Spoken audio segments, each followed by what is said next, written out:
Um, let's go through endocrine pathology.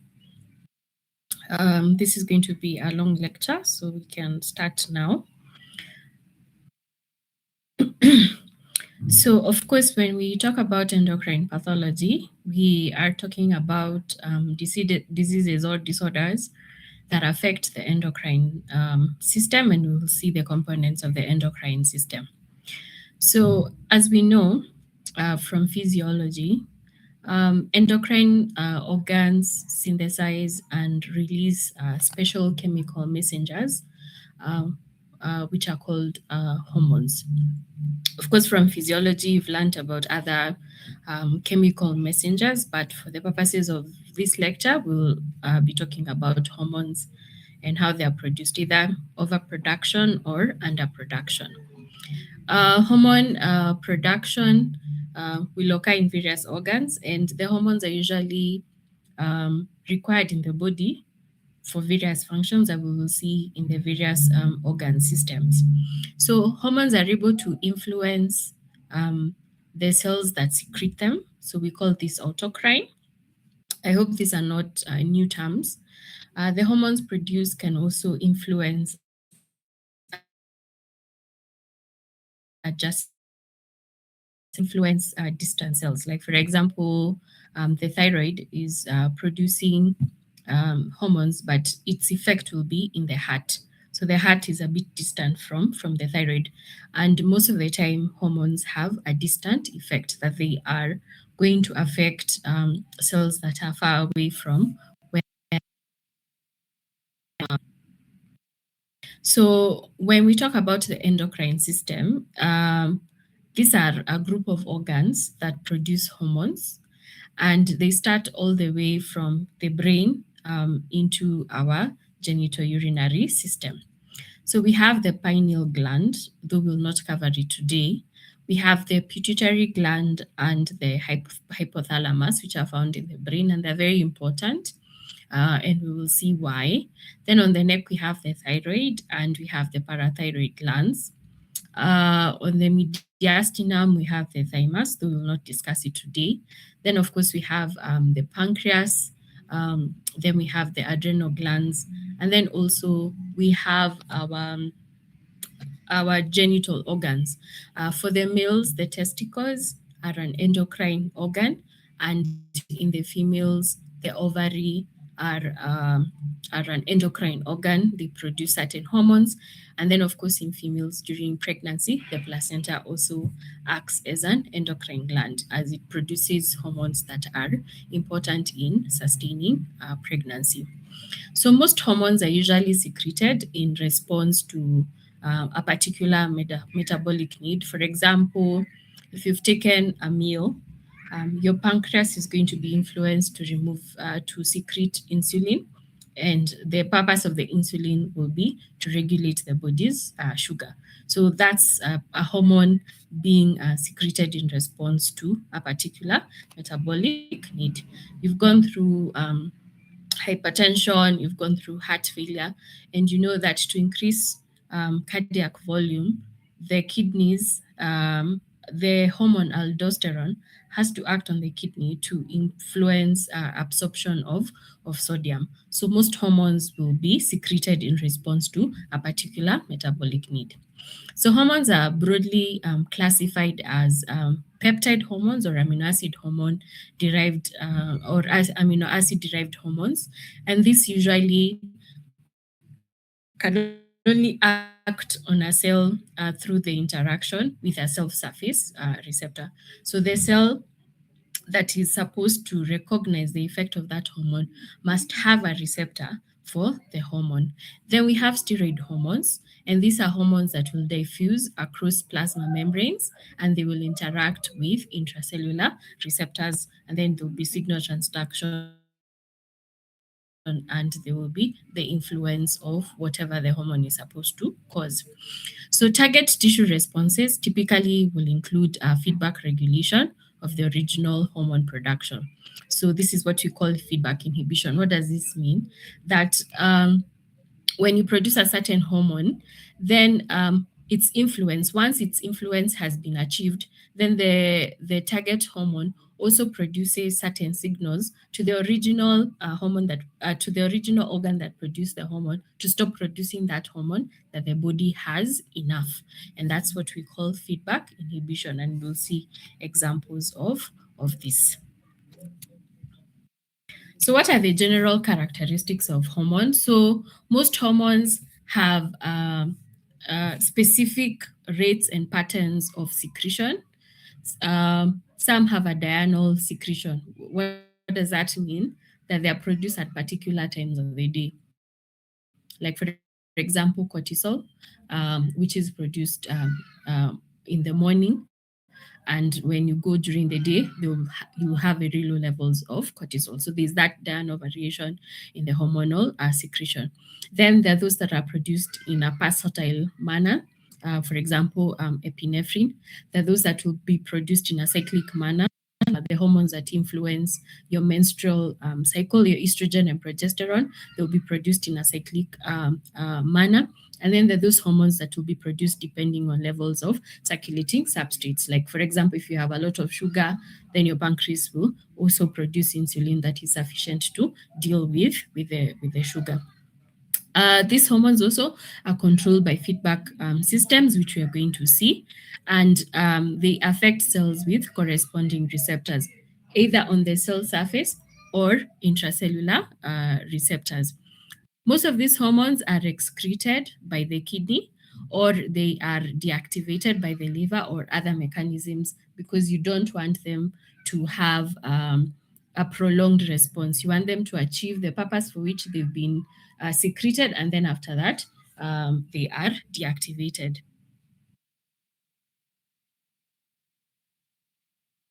So, how is the endocrine system regulated? And this is important because when we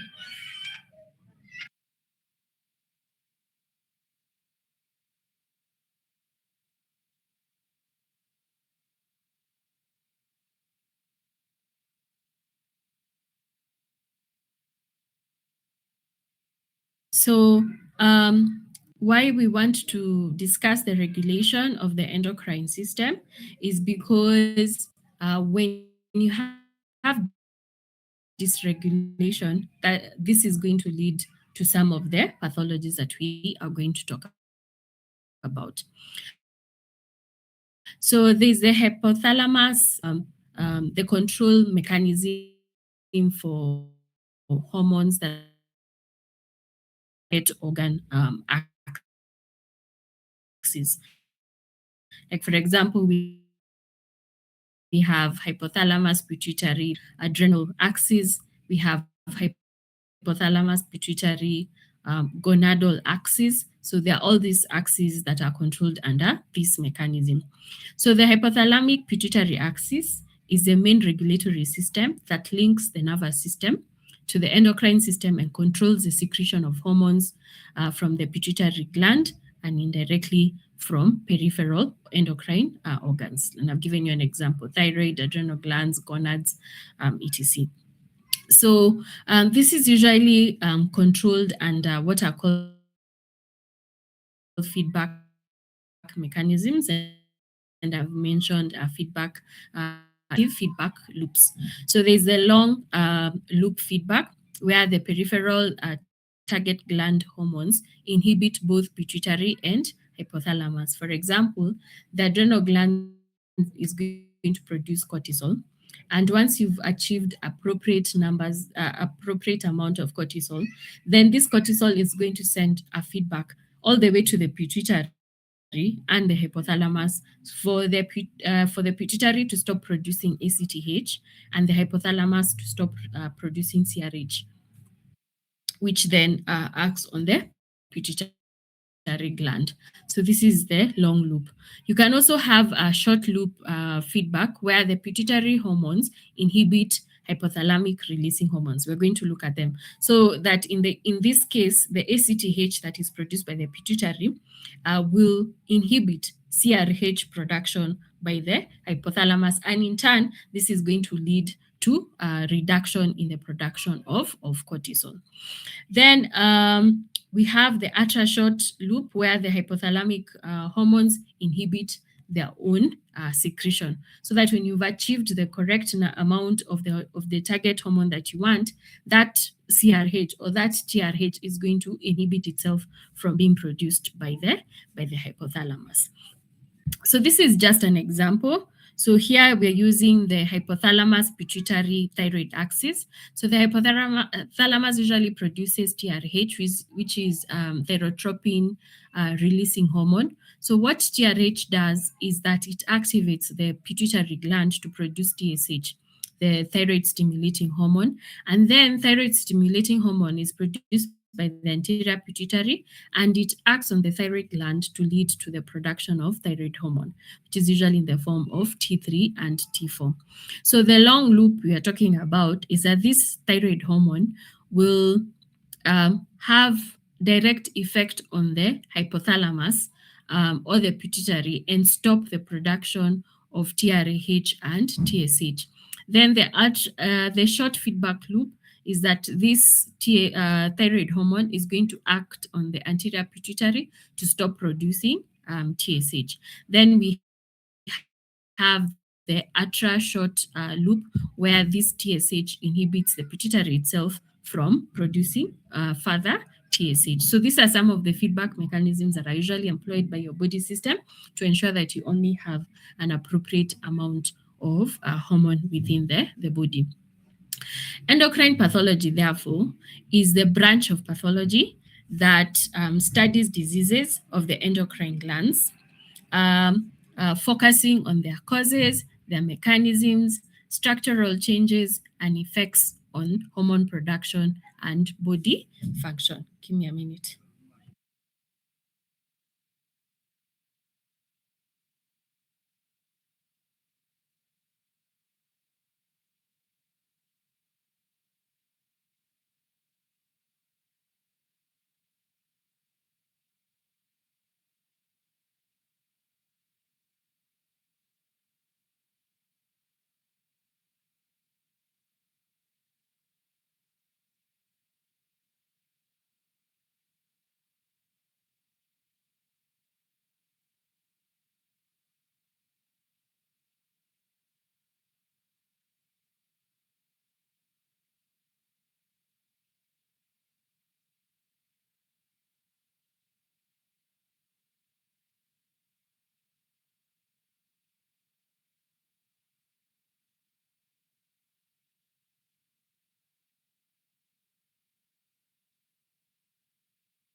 So, endocrine disorders, therefore, will result from either you have hormone underproduction or overproduction, and this is either the target organ, let's say the thyroid itself producing a lot of thyroid hormone, or the pituitary gland producing excess TSH and in turn stimulating the thyroid hormone to produce excess thyroid gland to produce excess thyroid hormone, or it could be the hypothalamus itself producing excess TRH.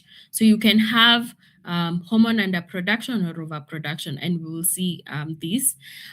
Or it can be end organ resistance to the effects of a hormone. So it could be abnormalities, maybe to the receptors of a particular hormone. I'll give an example. For you to develop type 2 diabetes, it's usually that your body is resistant to insulin.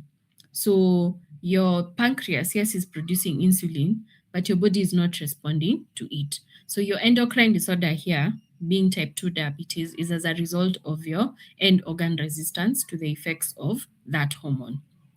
We also have mass lesions that can occur in the endocrine glands that can be non-functional or can be associated with abnormal hormone levels. And some of these mass lesions, they cause destruction to the adjacent normal tissue, and then this will eventually lead to underproduction of a particular hormone. So the study of endocrine diseases relies heavily on biochemical measurements of the levels of hormones, their regulators, and their metabolites. So that if you're suspecting the patient has a problem with their thyroid gland, you not only measure their thyroid hormones, you also want to measure their TSH, because measurement of that TSH will tell you where the problem is coming from. Is the problem the thyroid gland itself, or is the problem coming from the pituitary, or is it coming from the hypothalamus? So when it comes to investigation of endocrine disorders, which we've said is very important in establishing the type of disorder you have, there are certain things that you have to do. So you have to take basal hormonal concentrations. So you can take basal plasma levels, a one-time examination, like the patient comes to you and you just measure what their hormone levels are, or you can consider the diurnal dynamics of hormone concentration. For example, for cortisol, I've said there's diurnal variation, so that if you just do a random cortisol, it will not give you the correct picture of the abnormalities in cortisol production. So you either tell the patient come early in the morning or come late in the evening, because there's reference values for those times during the day, and this will be able to tell you, so that if someone comes early in the morning and you measure their cortisol and it is low, then you will establish that there's an issue with cortisol production. Also, you have to consider hormonal cycles. So, for example, when you're investigating women with menstrual abnormalities or infertility, you have to consider the menstrual cycle. So, there are certain tests you have to, like if you measure your estrogen, your progesterone, you have to use reference ranges for different cycles. Are they in the luteal phase? Are they in the follicular phase? Because hormone levels will vary depending on the hormonal cycle. Then also urinary output. We've said most of these hormones are going to be excreted in urine. So when you have kidney disease, you also have to consider that. Then certain hormones cannot be measured directly, so you will measure their metabolites. And you can measure these metabolites either in plasma or in urine. Like, for example, we don't measure insulin directly, we measure its metabolite C peptide. So if you want to establish whether there's any abnormality in insulin production, you measure C peptide. Then you can also do an indirect evaluation, that is, you measure a metabolic response. So you measure urine, for example, to assess the activity of your antidiuretic hormone, or you measure your blood sugar to establish insulin response. Because if you measure your blood sugar and it is high, then it shows that there is issue with insulin, either under production or you have resistance to insulin. Then there are things we call functional tests. So these are usually important to establish whether the problem is coming from the pituitary or in the hypothalamus. So we have inhibitory test or stimulatory tests. So if the issue maybe is you have a pituitary disorder that leads to underproduction of a certain organ, you will try to stimulate their production. And if that production does not occur, then you can tell that the issue is coming from the pituitary and not actually the end organ. So let's start with, we'll discuss different endocrine organs and the abnormalities. Let's start with the pituitary. So the pituitary gland is usually divided into two functional units. We have the anterior pituitary, also called the adenohypophysis, and the anterior pituitary secretes five important hormones, actually six: growth hormone, prolactin, adrenocorticotropin hormone ACTH, follicular stimulating hormone FSH, luteinizing hormone LH, and thyroid stimulating hormone, TSH. So these are the 6 main hormones that are secreted by your anterior pituitary. Then we have posterior pituitary, also called the neurohypophysis, which usually secretes antidiuretic hormone, and it also secretes oxytocin. Oxytocin only plays a role during pregnancy. It helps during labor. For your antidiuretic hormone, as the name suggests, antidiuretic, it usually prevents the release of water in urine, but it is also controlled by other mechanisms. So the hypothalamus secretes specific releasing or inhibitory hormones that act on the anterior pituitary, causing them to produce all these hormones that I have mentioned. So the hypothalamus usually has parvocellular neurosecretory cells, so that will release certain tropic hormones. For example, you have your prolactin releasing hormone that will act on your anterior pituitary to produce prolactin. Of course, we know that prolactin is important in the breast, especially during breastfeeding, to enable production of breast milk. This can also be inhibited by prolactin inhibiting hormone, which is also called dopamine. And this acts on the anterior pituitary and causes it to stop producing prolactin. That's why, let's say, if someone has had child loss and you want them not to produce breast milk, one of the inhibitory effects on prolactin, and that patient will not be able to produce breast milk. Then we have TRH, or thyrotropin releasing hormone, which acts on the anterior pituitary to cause it to release thyroid stimulating hormone, which acts on the thyroid gland to produce thyroid hormones. Then we have corticotropin releasing hormone, which acts on the anterior pituitary to cause the anterior pituitary to produce the adrenocortical tropin hormone, which acts on the adrenal glands to produce cortisol and androgens, as you will see. Then we have growth hormone releasing hormone, which acts on the anterior pituitary to produce growth hormone. And of course, growth hormone is important, acts through insulin like growth factor, and this causes growth. And this growth hormone acts on all cells in the body. So growth hormone will be released in the anterior pituitary. It goes to the liver where it is converted to insulin like growth factor, and then this will act on all cells within the body to cause growth. Growth hormone can also be inhibited by stomatostatin, which is all produced by the hypothalamus, and this will inhibit production of growth hormone. Then we have gonadotropin releasing hormone that is produced by the hypothalamus to act on the anterior pituitary to cause the production of luteinizing hormone and follicular stimulating hormone, which acts on the gonads. So in the males, it will cause the production of androgens, specifically testosterone, and then in females, it will influence the production of estrogen and progesterone. So release of all pituitary hormones is usually episodic, and it reflects the pulsatile secretion of the hypothalamic releasing factors. So these hypothalamic releasing factors are released in a pulsatile manner. So slower diurnal rhythms in secretion are superimposed upon episodic patterns. So you can have certain diurnal variation. So to assess functional state of the pituitary gland, it is important to use simple screening tests before more complicated dynamic tests. So you start first with the end organ, and then now you go to your things like your TSH.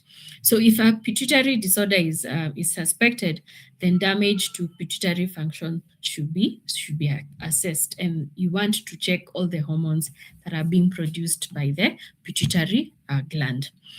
So pituitary disorders include, you can have hyperpituitarism, we'll see what this is. You can have hypopituitarism. You can have local mass effects, or you can have posterior pituitary disorders that will affect your posterior pituitary. For hyperpituitarism, your hypopituitarism and local mass effects, you're interested mostly if they're affecting the anterior pituitary because of the hormones that are produced there, but also these can have effects on your posterior pituitary and affect ADH production. So let's start with each one of them.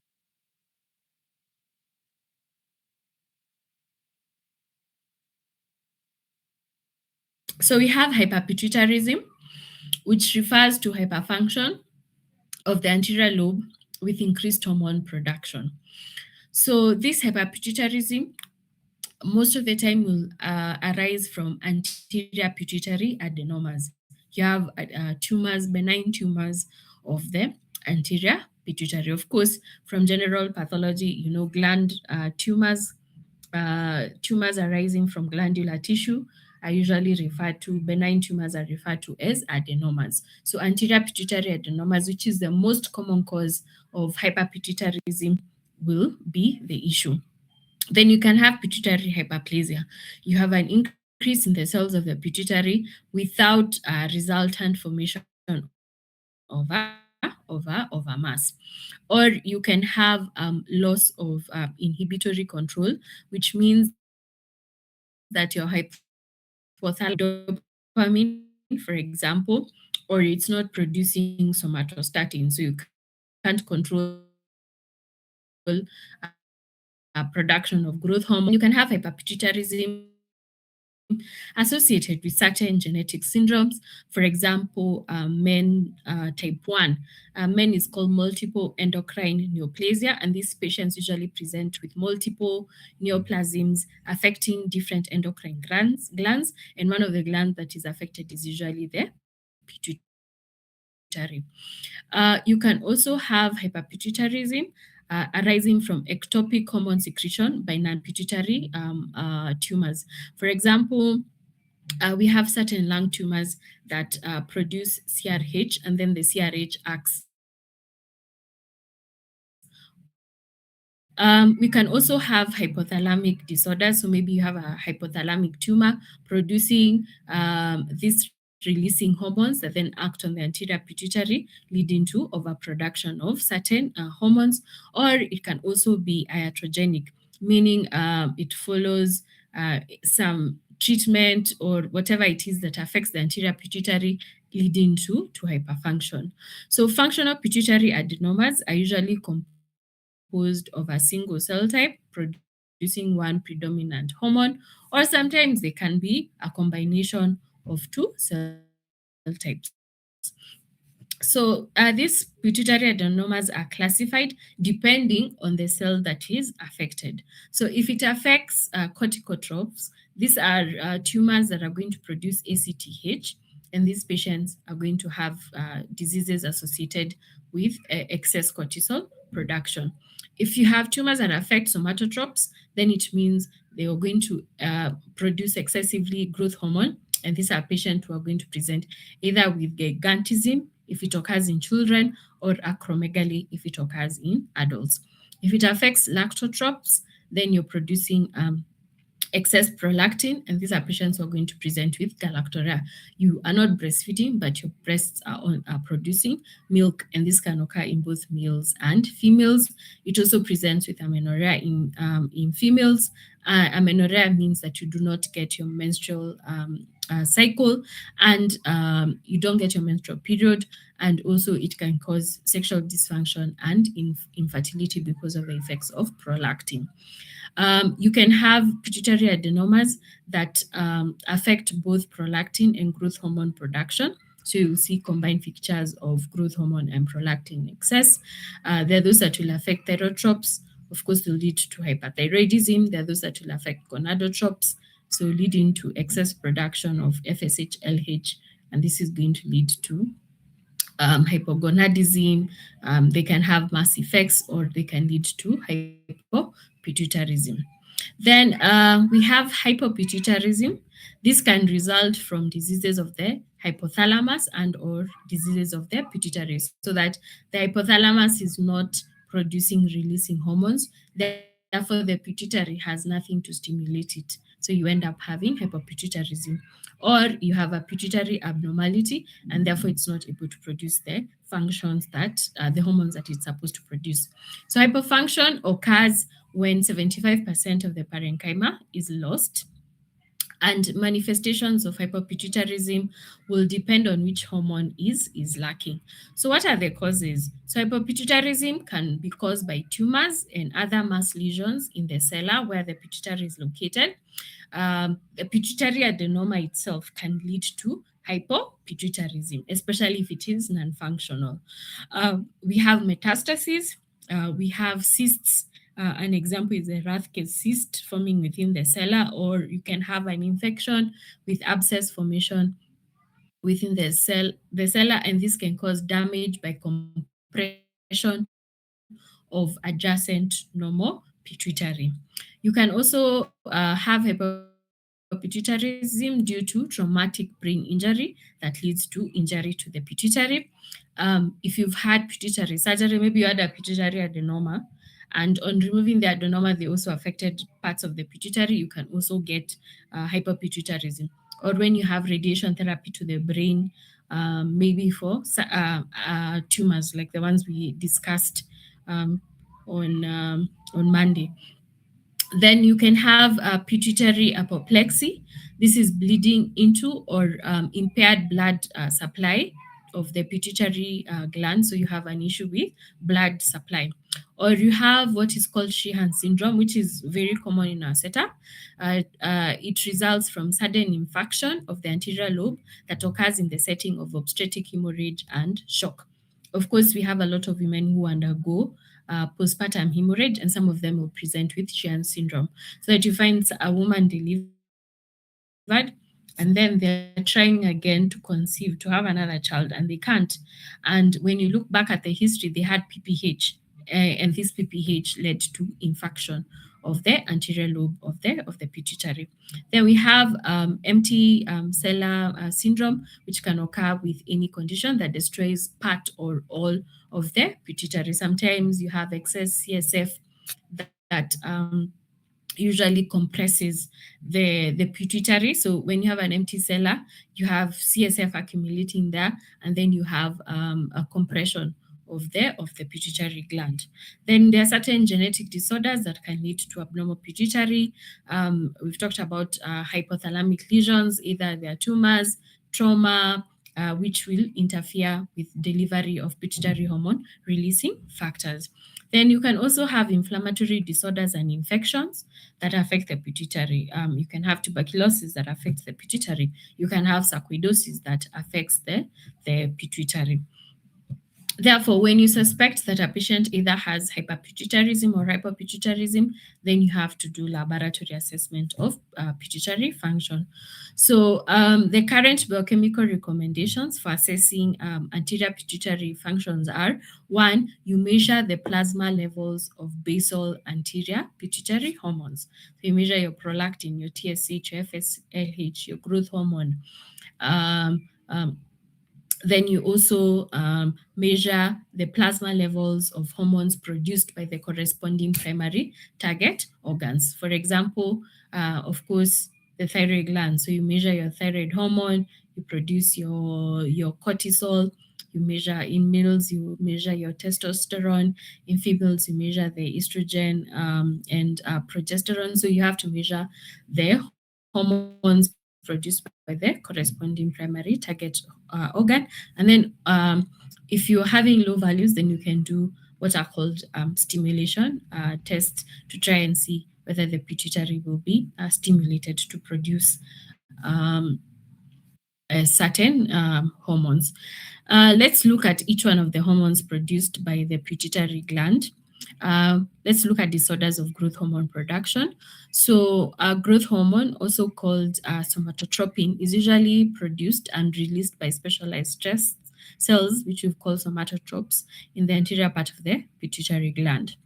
So, growth hormone is usually needed for growth and has important effects on protein, lipid, and carbohydrate metabolism, which are accomplished directly as a result of growth hormone binding to its receptor on target cells, or indirectly, primarily through insulin like growth factors, which are secreted from the liver and other tissues in response to growth hormone. But the majority of the growth promoting effects of growth hormone are usually through the insulin growth factor 1 acting on its target cells, and of course, as the name suggests, to lead to growth. So, what are the indications for investigation? Why would you suspect that a patient has either under or overproduction or symptoms of growth hormone excess? So, you have acromegaly. I didn't want to go into detail of all these. This occurs when your growth plates in giant hands. So you can see a small person with giant hands. So go and check what acromegaly is. When it occurs in children, growth plates have not closed yet. So you find someone who's excessively tall. And this is what you call gigantism in children. Plus, they will have other hormonal effects. Or you can have signs and symptoms of growth hormone deficiency. For example, you have short stature in children, so the child is significantly shorter than others of the same age, and where you have changes in muscle mass, you have changes in cholesterol levels, or you have changes in bone strength in adults. A significant issue. And we also have certain celebrities, like, for example, those who follow football. Messi had growth hormone deficiency. If you look at him, he's short, and he's been on growth hormone supplements for most of his life. So, history of pituitary gland abnormality will also make you want to check whether growth hormone levels are normal or not. Whether you've had trauma, you've had surgery, or you have radiation, you want to check on your growth hormone. So, adults with signs and symptoms suggestive of a deficiency in other pituitary hormones, like, for example, this patient came with a thyroid issue, you tested your thyroid hormones, then you want to assess, is this an issue with the thyroid hormone itself, or it also affects other pituitary hormones. So it depends on what presents. Is it a thyroid issue? Is it an adrenal issue? Is it a gonadal issue? Then you want to check for growth hormone. Then you can do growth hormone investigation as a follow-up for other abnormal hormone test results. Like, you did one and it was abnormal, so you want to repeat it again. Or you want to use it to monitor treatment in patients with growth hormone replacement therapy. You want to assess the success of therapy for acromegaly or gigantism. And you also want to measure growth hormone in children who've had radiation treatment of the central nervous system and whose body has been irradiated, e.g., in the treatment or for malignancy, or patients who've had stem cell transplantation. We talked about stem cell transplant in leukemias. We talked about a child getting radiotherapy for medulloblastoma. So you expect some injury and you want to assess for growth hormone. So how do you assess for growth hormone? So growth hormone, we said, is released in pulses. So a single measurement is not usually clinically useful. So you want to measure insulin growth factor 1 levels, because we said the effects of growth hormone are usually the most reliable indicator of your growth hormone levels within the body. You can also do what is called an oral glucose tolerance test, where in those who have growth hormone excess, you'll have failure to suppress serum. Hormone is one of those hormones that is counter-regulatory to insulin. So what it does is that it increases the response to my brain is, I don't need growth hormone. So if someone has an issue where they have excess growth hormone, then that feedback loop is going to be compromised. And therefore, even if you take glucose, the response, which would be stop producing growth hormone, is not there, and therefore there will be failure to suppress the serum growth hormone.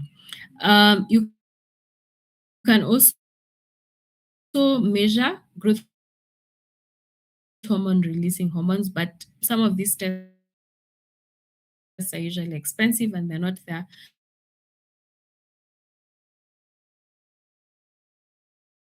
So the easiest thing is to either do an oral glucose tolerance. Other thing was 20% secrete prolactin. So not only are you have the prolactin levels in growth hormone deficiency, your IGF-1 levels are going to be low. Of course, in excess, your IGF levels are going to be high. And then in growth hormone deficiency, you do growth hormone stimulation test, which is the most reliable test in diagnosis of growth hormone. So it helps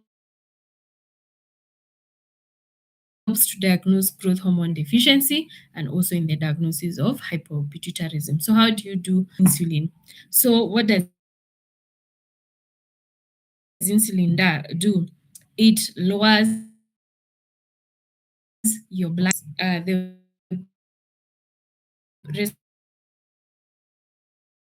response in the body to undergo carbohydrate or gluconeogenesis and produce glucose.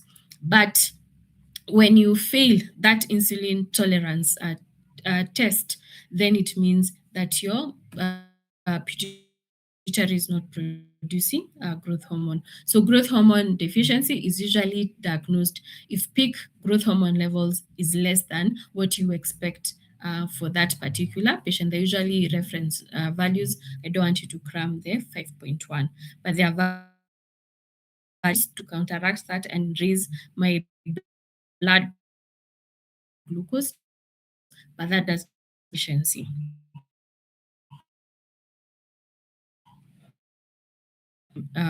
Growth hormone suppression test, which is important for diagnosis of excess. The oral glucose tolerance test. I will not go into that again. The other hormone is prolactin. So, of course, it is secreted in both males and females, and prolactin usually promotes mammary gland and ducts growth and development. It promotes milk production. And then one of the significant functions of prolactin is that it inhibits the effect of gonadotropins. So it inhibits gonadotropin releasing hormone, which is secreted by the hypothalamus.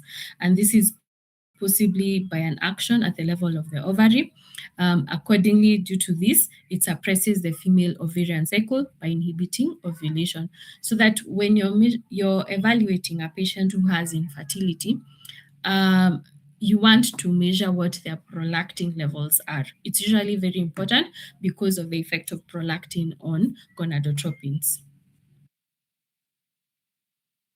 So when do you measure prolactin? When you have a patient coming to you with galactorrhea. So you have a patient, they're not, if it's a female, they're not breastfeeding, or a male and their breasts are producing milk. That is what we call galactorrhea. You want to measure their prolactin effects. You want to measure prolactin when you have a patient with headache and visual field deficits. These are usually symptoms of a pituitary adenoma, and majority of the pituitary adenomas are actually prolactin secreting adenomas. Or evaluation of pituitary tumors. When you're evaluating male and female infertility, you want to measure your prolactin levels.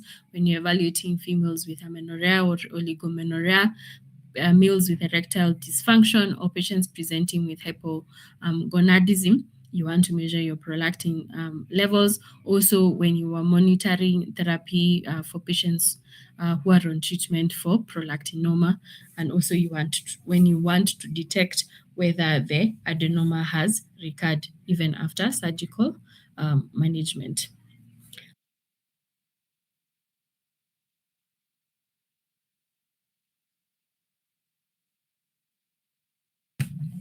Let's look at follicular stimulating hormone and luteinizing hormone.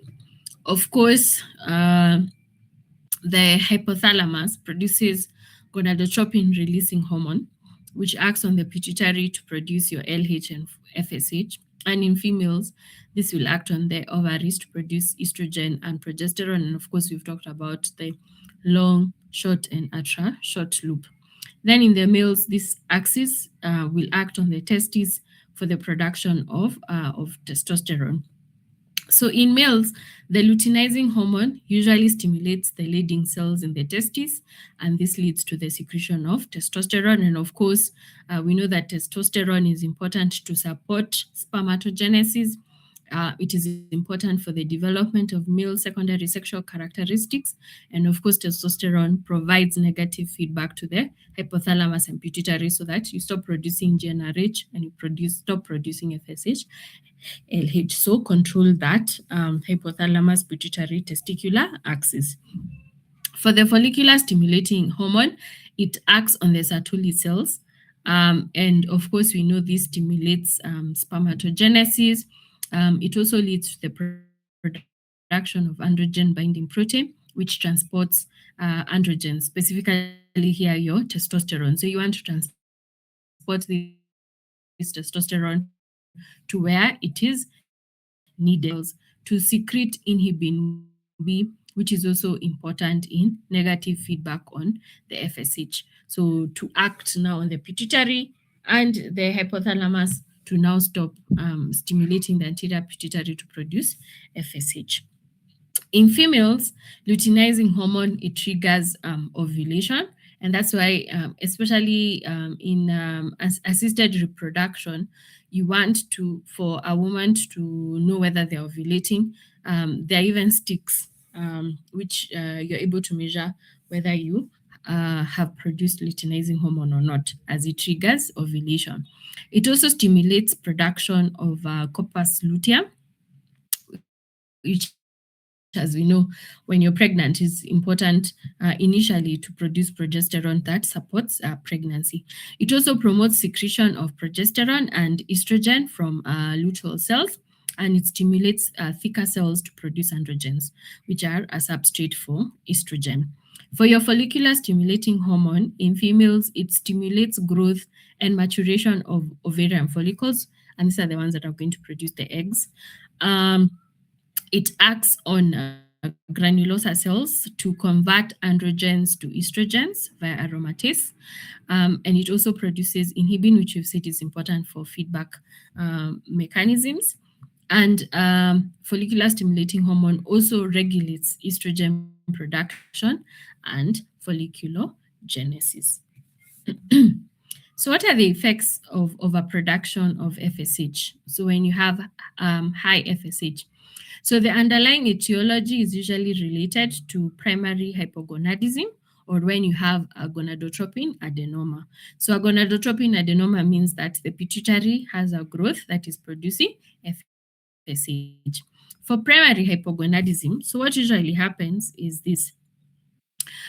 In males, if you're not producing testosterone, then the feedback to your hypothalamus and pituitary is we are not producing testosterone. So what do? Let's produce more GnRH, cause the anterior pituitary to produce more LH-FSH to stimulate the testes to produce testosterone. So when you see a male with high FSH, then you want to suspect primary hypogonadism, that the testes is not working. And therefore, that's why your pituitary has to produce more FSH to try and stimulate the testes. So when you have high FSH, of course, you want to measure your luteinizing hormone and testosterone levels. And of course, in primary hypogonadism, these are going to be low. In patients with gonadotropin adenoma, LH, and testosterone levels are going to be high. So in patients with gonadotrop adenoma, other pituitary hormone levels must also be assessed because macroadenomas may induce hypopituitarism through the mass effects. Also, you want to measure your serum TSH and free thyroxine as the other pituitary hormone. You want to measure your cortisol levels and your ACTH. You want to measure your prolactin, and occasionally you may want to do dynamic testing for growth hormone. So you want to check for the other pituitary hormone. We have something called peripheral leukocyte karyotype, and this is obtained in men with congenital primary hypogonadism to determine if they have Klinefelter's syndrome. Klinefelter's is where they have one extra X chromosome, and this usually leads to hypogonadism. And in such patients, you expect them to have high FSH. Where you have low FSH, most patients with low FSH levels also have low luteinizing hormone and low testosterone levels. A few cases, you can have isolated FSH deficiency alone, and you'll have your luteinizing and testosterone levels, which are within reference ranges. But of course, FSH is important in spermatogenesis, and in these patients, the sperm count is going to be low. For prolactin, patients with high prolactin levels frequently manifest with low FSH, LH, and testosterone levels, all of which may resolve with normalization of your prolactin levels. And we've said it's because prolactin inhibits GnRH, and of course, this is going to inhibit the pituitary from producing FSH and LH. So definitely, the patients are going to present with low levels. So for low FSH, the males so in males with low FSH levels and those that have feminizing features, like for example, you expect someone to have a deep voice they don't have. Those secondary sexual characteristics are not there. That's what we call feminizing features, including gynecomastia. You have to measure their serum estradiol, and this is to exclude estrogen secreting tumors. That is, if you've looked for other causes and you did not find. Then, of course, semen analysis is usually performed to assess fertility. But of course, when you have low FSH combined with low LH, then the semen analysis is going to be abnormal. For females, high FSH is usually a differential diagnosis for either the patient has ovarian failure or they have a gonadotrope adenoma. So it's the same as with the males. So if you have ovarian failure, you're not producing estrogen. So the feedback mechanism is that to cause your hypothalamus and your pituitary to produce your hypothalamus to produce GnRH and your pituitary to produce more FSH to try and stimulate your ovaries, but your ovaries have failed. So in ovarian failure, both FSH and LH levels usually rise. In women with gonadotropin adenomas, FSH levels are usually high, but sometimes you can find LH levels that remain within reference ranges. And also of note is that other pituitary hormone abnormalities may be present. So your LH levels can be normal or they can also be high. For women with low FSH, testing should include determination of their luteinizing hormone levels, their estradiol, and of course, you want to measure their prolactin levels because of the effect of prolactin. Then we said we have posterior pituitary syndromes. So of note is that inappropriate oxytocin secretion has not been associated with clinical abnormalities, as oxytocin is usually important only during birth. But there are two conditions. You can have either, because we said the posterior pituitary either produces oxytocin or ADH. So most of your posterior pituitary syndromes arise from either overproduction or underproduction of ADH.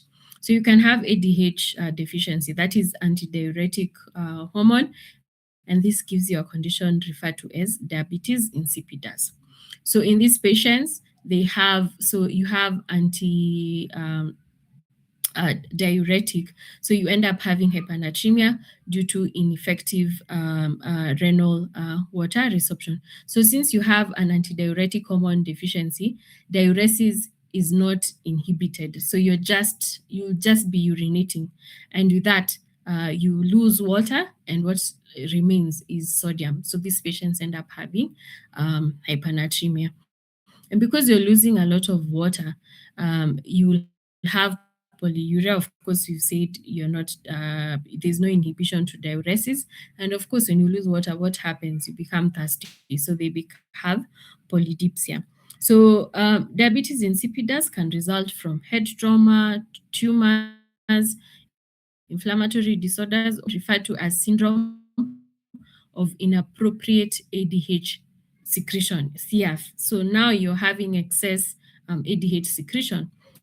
So in this case, you are not diuresing, so you are absorbing all the water. So you end up having delusional hyponatremia due to excessive water resorption. Your plasma has more water, and because you're not diuretic, you're not diuresing, you're going to have concentrated urine.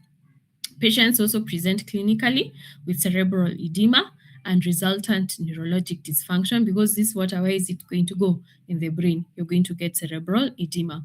So the most frequent cause include ectopic ADH secretion by malignancies, especially your small cell lung carcinomas. In patients who have an angioplastic lung disease, like patients with tuberculosis and pneumonia, can also present with CF. And for purposes of today's lecture, when you have hypothalamus or posterior pituitary injury, or you have tumors that affect the hypothalamus and posterior pituitary, or you have trauma, then all this is going to lead to syndrome of inappropriate ADH production. A little bit more on diabetes insipidus. It is defined as the passage of large volumes of urine. So this patient is passing more than 3 liters per 24 hours of dilute urine. So you're not preventing diuresis. So diabetes insipidus has 4 types. So there's central. This is what affects the brain. So you have lack of ADH due to injury to the hypothalamus and posterior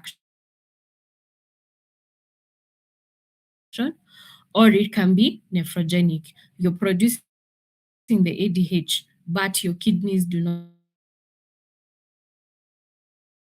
respond as we see the density, or you're producing ADH, but your kidneys are not responding to it. It can also be dyspogenic, where you have damage to the hypothalamic thirst. Usually happens in pregnancy. The placenta can break down the ADH and therefore affect that antidiuretic effect, and you end up having losing a lot of water through urination. Of course, you said the main symptoms are polyuria, so they urinate a lot and they're also thirsty. And then how you diagnose the serum ADH levels, of course, are going to be low. The urine osmolality is going to be low because you're discharging all the water. So of course, osmolality in the urine is going to be low. Plasma osmolality, on the other hand, is going to be high because you're losing all the water. You can do what is called water deprivation test. You can go and read it about it. And of course, we've talked about having hypernatremia. You have low urine specific gravity. And then also there's another test you can do called desmopressin stimulation. You can read on that during your own time. So these posterior pituitary syndromes, when caused by tumors, the tumors can induce also anterior pituitary hypofunction or hyperfunction and or diabetes insipidus. So it's always important to consider all this. So the most common lesions that will lead to posterior pituitary syndromes, the tumors, are your gliomas, which we went through, and other tumors called the craniopharyngiomas. And these ones usually affect children. You can go and read about them. So when it occurs in children, they will present with endocrine deficiencies. So they can present with growth retardation, while in adults, they will present with visual disturbances and headaches when you have tumors that are affecting your posterior pituitary. So let's look at the next thyroid gland, and that's the thyroid. Of course, we know that the thyroid is found on the neck, just above the trachea, and there are also some other glands next to it called the parathyroid gland, which I will discuss later. So we know that the thyroid gland produces thyroid hormone, and the thyroid hormone is usually mainly in two forms. We have thyroxine, T4, or triiodothyronine, T3. And this is biologically more active than your T4. So when you have T3, T3. So these hormones are synthesized from iodine and tyrosine and are bound to plasma proteins, mainly the thyroxine binding globulin in circulation. TSH, which we've said is produced by the and leads to epithelial proliferation, thyroglobulin synthesis, and systemic thyroxine, and to a lesser extent, your T3 release. So all this occurs under the effect of TSH. Just to remind us of the hypothalamus pituitary thyroid axis. So the hypothalamus produces TRH, which acts on the pituitary gland to produce TSH, and then this TSH acts on the thyroid gland to produce T4 and T3. Then this T3 that is produced then has this long loop, goes directly to the hypothalamus, this negative feedback to the hypothalamus, stop producing TRH. We have enough T4, T3, which will then stop stimulating the pituitary gland to produce TSH. Then we have the short loop where you have this T4, T3 that also acts directly on the pituitary gland to cause it to stop producing TSH, and therefore you maintain normal levels of your the thyroid hormones. So these thyroid hormones, once released, the T4 specifically will be deiodinized by enzymes in peripheral blood. About 80% of the plasma T3 is produced by the removal of an iodine atom from the T4 for you to form T3. So this conversion of T4 to T3 may also be reduced in certain circumstances, like for example, where you have systemic illness, or you have prolonged fasting, or you're taking certain drugs, e.g., your beta blockers, or it can be increased by drugs that induce hepatic enzyme activity, such as phenytoin. So whenever you have excess function or dysfunction of thyroid hormone, it's also important to consider, is the patient having systemic disease. There's a thyroid illness in systemic disease. Doesn't mean that the thyroid has a problem. It's just that the effects of the systemic disease on T4 and T3.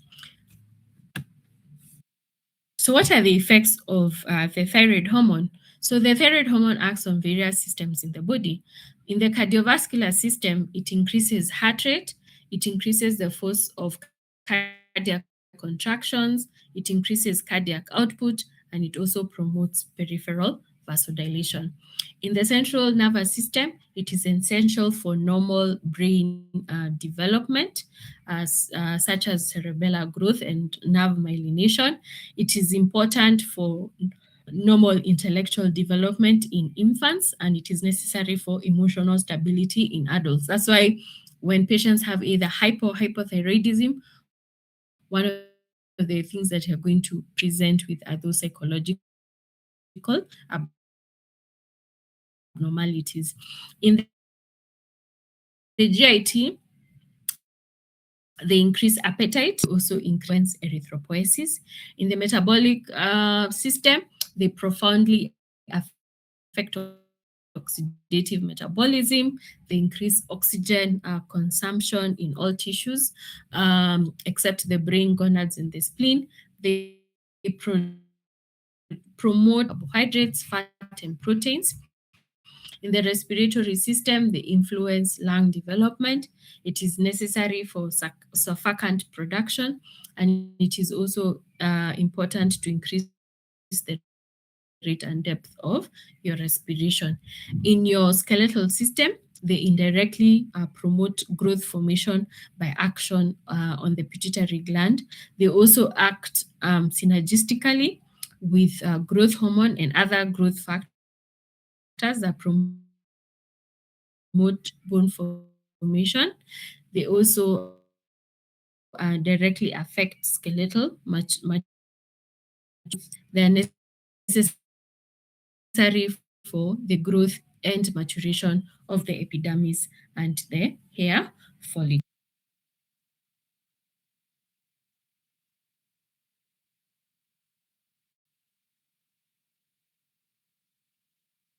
Therefore, disorders of the thyroid gland can be divided into two. Either you of the thyroid hormone. So overproduction is what we call thyrotoxicosis. Underproduction is what we call hypothyroidism. And we're going to see the various causes of each. Let's start with hyperthyroidism. Hyperthyroidism or thyrotoxicosis is a metabolic state caused by elevated circulating levels of your T3 and T4, because this is what is metabolically active. So we have hyperthyroidism divided depending on where the issue is. So if the issue is within the thyroid gland, we call that primary hyperthyroidism. If the issue is in the pituitary, so the pituitary is producing excess TSH, we call that secondary hyperthyroidism. If the issue is in the hypothalamus is producing excess DRH, we call that tertiary hyperthyroidism. So let's start with primary hyperthyroidism. This is due to primary hyperactivity of the thyroid, and this can be caused by when you have thyroid hyperplasia caused by the autoimmune disease, Graves' disease, and this is responsible for 85% of the cases of hyperthyroidism. I think we mentioned Graves in last year. Then you can have a hyperfunctional multinodular goiter. These are benign tumors of the thyroid, but now they're hyperfunctional, meaning that they're producing excess thyroid hormone. Or you can have a hyperfunctional thyroid adenoma. These are discrete lesions within the thyroid. You can also have excess exogenous thyroid hormone. For example, if you're on treatment for hypothyroidism and you're consuming excess thyroxine, which is the drug you take when you have hypothyroidism, you can then revert to having hyperthyroidism. Also, where you have subacute thyroiditis. So when you have inflammation within the thyroid, as the inflammation is killing the thyroid tissue, then the thyroid tissue releases the hormones that was already synthesized. So there's destructive release of preformed thyroid hormone. So this is usually transient, and it will cause a hyperthyroidism. Then there's something called struma ovary. Struma ovary is where you have ectopic thyroid tissue, and this is normally found in the ovaries. So that you have an ovary and it has thyroid tissue within the ovary. So they secrete excess amounts of thyroid hormone. Then we have iodide-induced thyrotoxicosis. Of course, we said thyroid hormones are synthesized from iodine. So in patients with excess iodine intake, e.g., in patients taking amiodarone, which is a drug which is rich in iodide, there's a loss of normal adaptation of the thyroid to iodide excess, and you get iodide-induced thyrotoxicosis. Then, where you have gestational trophoblastic disease, for example, when you have a molar pregnancy or in patients who have choriocarcinoma, in these tumors, there's production of beta HCG, and beta HCG has a component that usually also activates the TSH receptor on the thyroid gland. So it simulates TSH. So it's not TSH, but the beta component of there's a component in HCG. It acts as TSH, but it is not TSH. So it acts on the thyroid gland and causes the thyroid gland to produce excess thyroid hormone. Then, of course, we've said secondary hyperthyroidism. This is caused by pituitary thyrotrope adenomas or pituitary hyperplasia with overproduction of TSH, or tertiary hyperthyroidism caused by TRH produced by the the hypothalamus. So, what are the symptoms of hyperthyroidism? So, the symptoms of hypothyroidism are the excess effects of the metabolic effects of thyroid hormone, as I have discussed. So, in the cardiac system, they're going to have enlargement of the heart. They're going to have tachycardia, where you have an increased heart rate. They're going to have palpitations. They're also going to have arrhythmias, because we've talked about contractility and the normal function of the thyroid hormone being contractility and heart rate. So, of course, patients are going to present with excess of that. In the eyes, they're going to have what is called wide staring gaze, what we call exophthalmos, where their eyelids appear as if they are protruding, and they have what is called a lid lag due to sympathetic overstimulation. In the neuromuscular system, they'll have sympathetic nervous system overactivity with increased beta adrenergic tone. This causes them to have tremors, they have hyperactivity, they have emotional lability, they have anxiety, inability to concentrate, and some of the patients are going to present with insomnia. On the skin or cutaneous, they're going to present with increased blood flow and peripheral vasodilation, which leads to warm, moist, and flushed skin. So this is the exophthalmos. So at the bottom, you have this is a normal patient, and at the top, this is a patient with hyperthyroidism, likely Graves' disease, and you can see the eyes are almost protruding. If you think about it in retrospect, you've probably seen a patient with this wide staring gaze, and this is characteristic of a patient with hyperthyroidism. In the GIT, they're going to have hypermotility, malabsorption, and diarrhea due to sympathetic hyperstimulation. In the skeletal system, they'll have enhanced bone resorption, resulting in osteoporosis and increased risk of fractures. They can also develop what is called a thyroid storm, and this is usually an abrupt onset of severe hyperthyroidism, usually occurring in patients with Graves' disease, and it is due to acute elevation in circulating catecholamines together with your thyroid hormone. And this can occur where you have injury, surgery, infection, or any exogenous stress being superimposed on patients who already have hyperthyroidism. And this is usually a medical emergency due to the risk of fetal arrhythmias. So, to establish whether a patient has hyperthyroidism, of course, you want to perform what are called thyroid function tests. Of importance is your TSH, because the TSH will help you establish, is this a primary hyperthyroidism or is it a secondary or tertiary hyperthyroidism. Then, of course, you measure your T4, your free T4, or your total T4, or your T3, or free. The F stands for free T3. This is the metabolically active form of the thyroid hormone. Then, of course, you want to measure the binding proteins, the thyroglobulin. In patients with Graves' disease, this is autoimmune, so you're producing antibodies against these proteins. So you measure your thyroglobulin antibodies, you measure antibodies against your TSH receptor, and you also measure antibodies against antithyroid peroxidase. These are some of the proteins that are target for autoimmune destruction. So, what are the laboratory features of hyperthyroidism? Of course, being hyperthyroidism, you'll have increased T4, T3. Then, if the issue is primary hyperthyroidism, then you'll have low TSH, because remember the feedback mechanism. So, if your thyroid is producing excess TSH, the feedback to the pituitary is stop producing TSH. So in these patients, they're going to have low TSH in primary hyperthyroidism.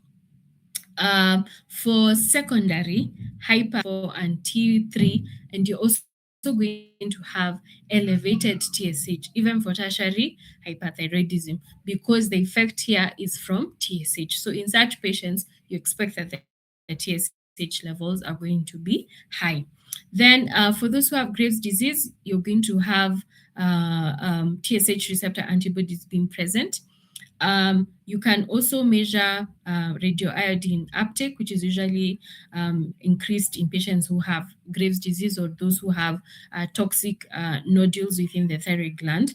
And this will be reduced in thyroiditis. So you're able to differentiate whether a patient has Graves' disease or they have thyroiditis. Then we also have hypothyroidism, which is caused by any structural or functional derangement that interferes with adequate thyroid hormone production. So we have primary hypothyroidism, meaning the disorder is in the thyroid itself. And sometimes primary hypothyroidism can be accompanied by thyroid enlargement because the thyroid gland will be attempting to compensate and therefore might enlarge. So this is what we call a goiter. I'm sure you've seen patients with goiter. So what are the causes? So hypothyroidism can also be, for primary hypothyroidism, it can be caused by autoimmune thyroiditis, where you have autoimmune destruction of the thyroid gland. Common disease here is Hashimoto thyroiditis. And in these patients, they usually have circulating antimicrosomal, antithyroid peroxidase, and antithyroid thyroglobulin autoantibodies.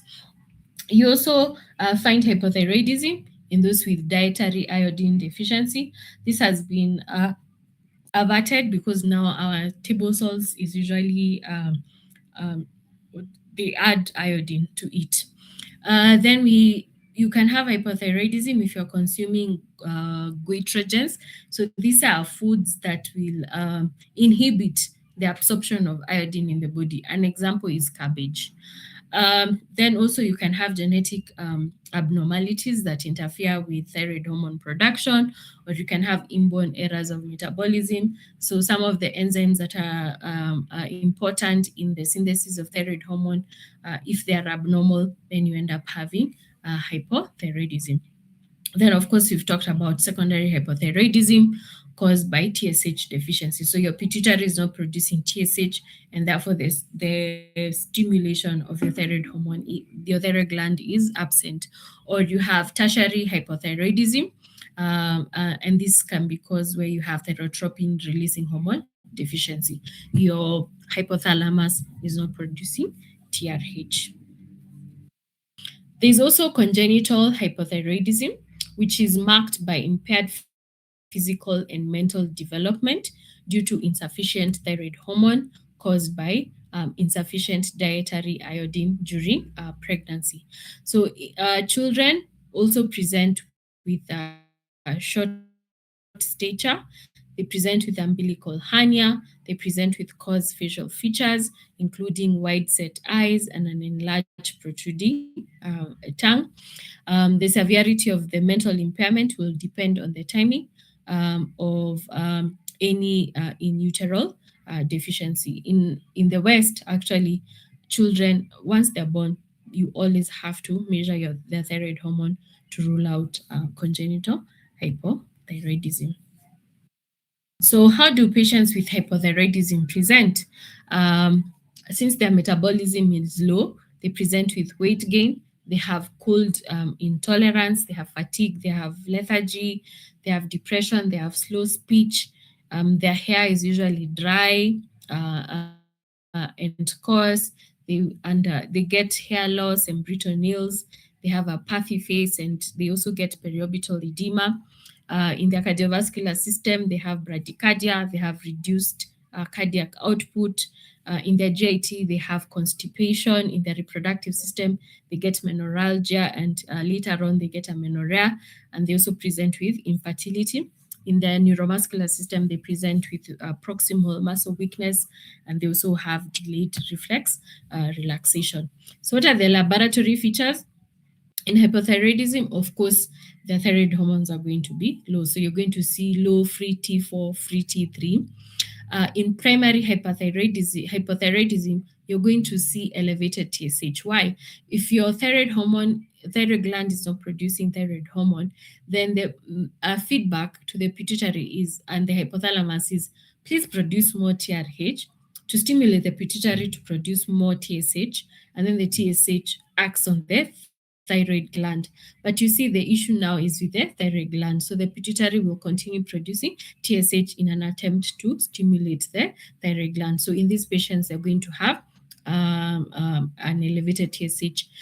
If the issue is a pituitary gland, then you're going to have a reduced TSH because in secondary hyperthyroidism, because the issue is within the pituitary gland.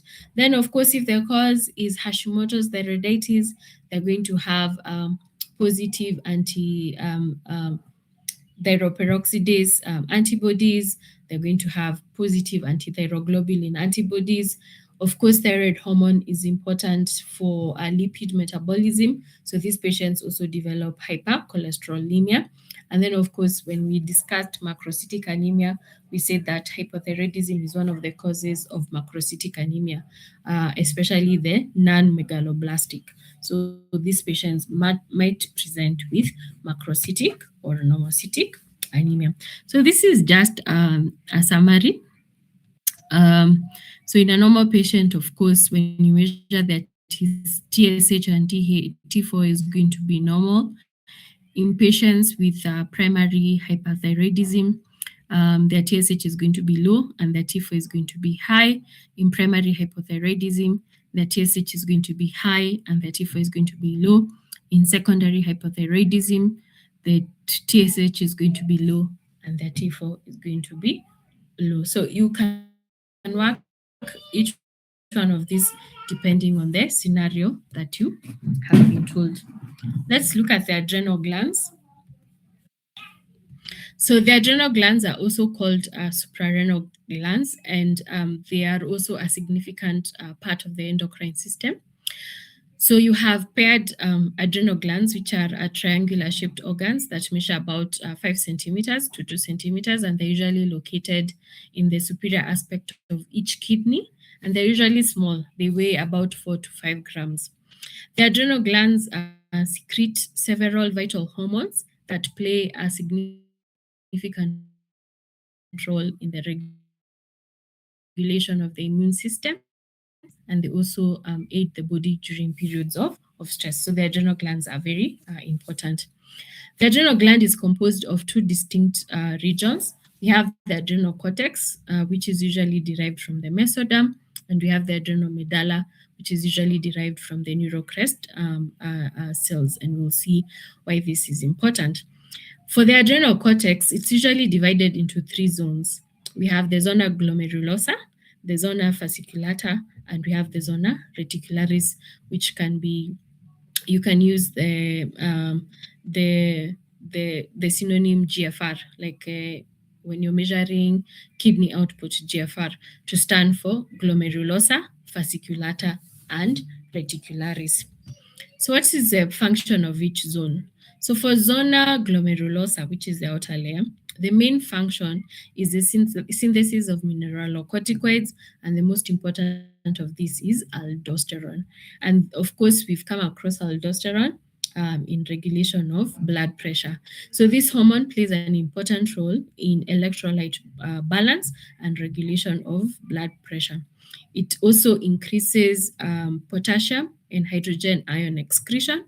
And due to this, the main function of this is to maintain blood volume, to maintain blood pressure, and it is also important for acid base balance. So when you have a disorder with the adrenal gland affecting the zona glomerulosa, we call that Conn syndrome, and it is usually manifested by hyperaldosteronism, that you measure the aldosterone levels and they're going to be markedly elevated. For the zona fasciculata, which is the middle layer, this produces glucocorticoids, of which the predominant hormone is cortisol. So what are the functions of cortisol? Cortisol is important for carbohydrate metabolism, as it increases gluconeogenesis, and this helps to raise blood glucose. It is important also for protein metabolism, as it increases protein catabolism. It is important for fat metabolism. It increases lipolysis. It has anti-inflammatory and immunosuppressive effects. It is important for stress response, and it also maintains vascular responsiveness to catecholamine. So it's also important in regulation of blood pressure and in maintaining peripheral resistance. So the secretion of cortisol is under the regulation of your adrenocorticotropin hormone, the ACTH that is produced by the pituitary gland. A pathology of the zona fasciculata where you have issues with cortisol production is referred to as Cushing syndrome, which usually manifests with elevated levels of cortisol. For the zona reticularis, which is the innermost part of the cortex, it produces androgens and plays a role in the development of secondary sexual characteristics. So it's not only the gonads that are important for that.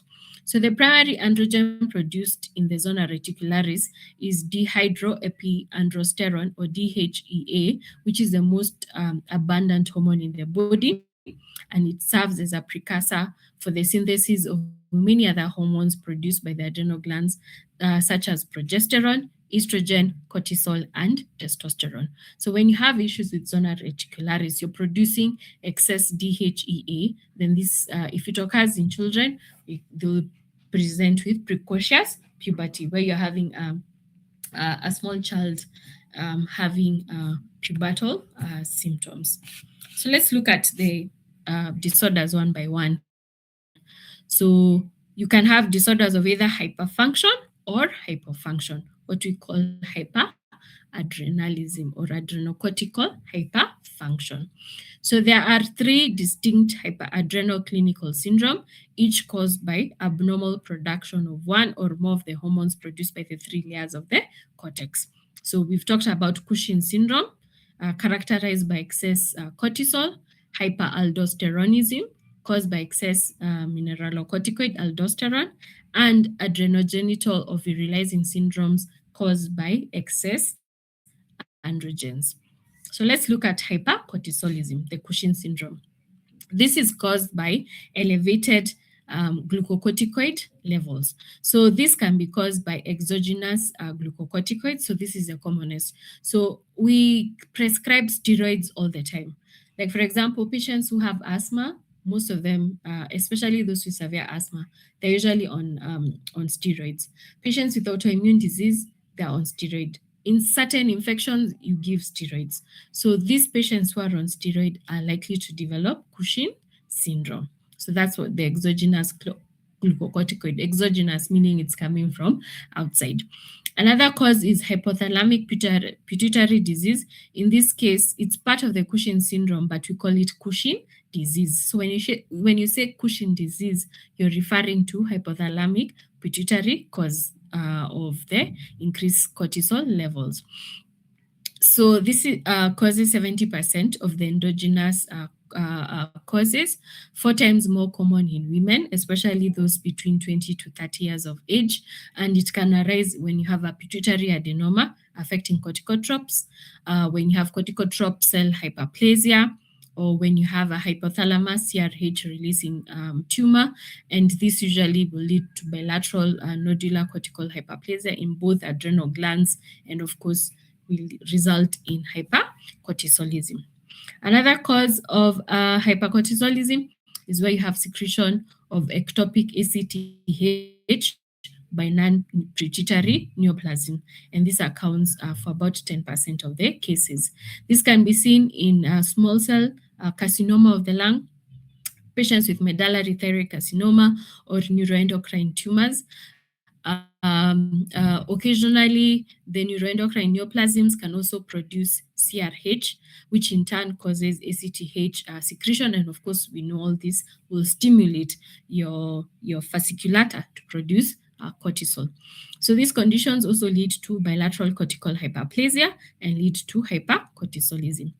The other cause is primary adrenocortical neoplasms. So you can have tumors of the adrenal cortex, either adenoma or carcinoma, or you can have cortical hyperplasia. This accounts for 15 to 20% of the cases, and these are called ACTH independent Cushing syndrome.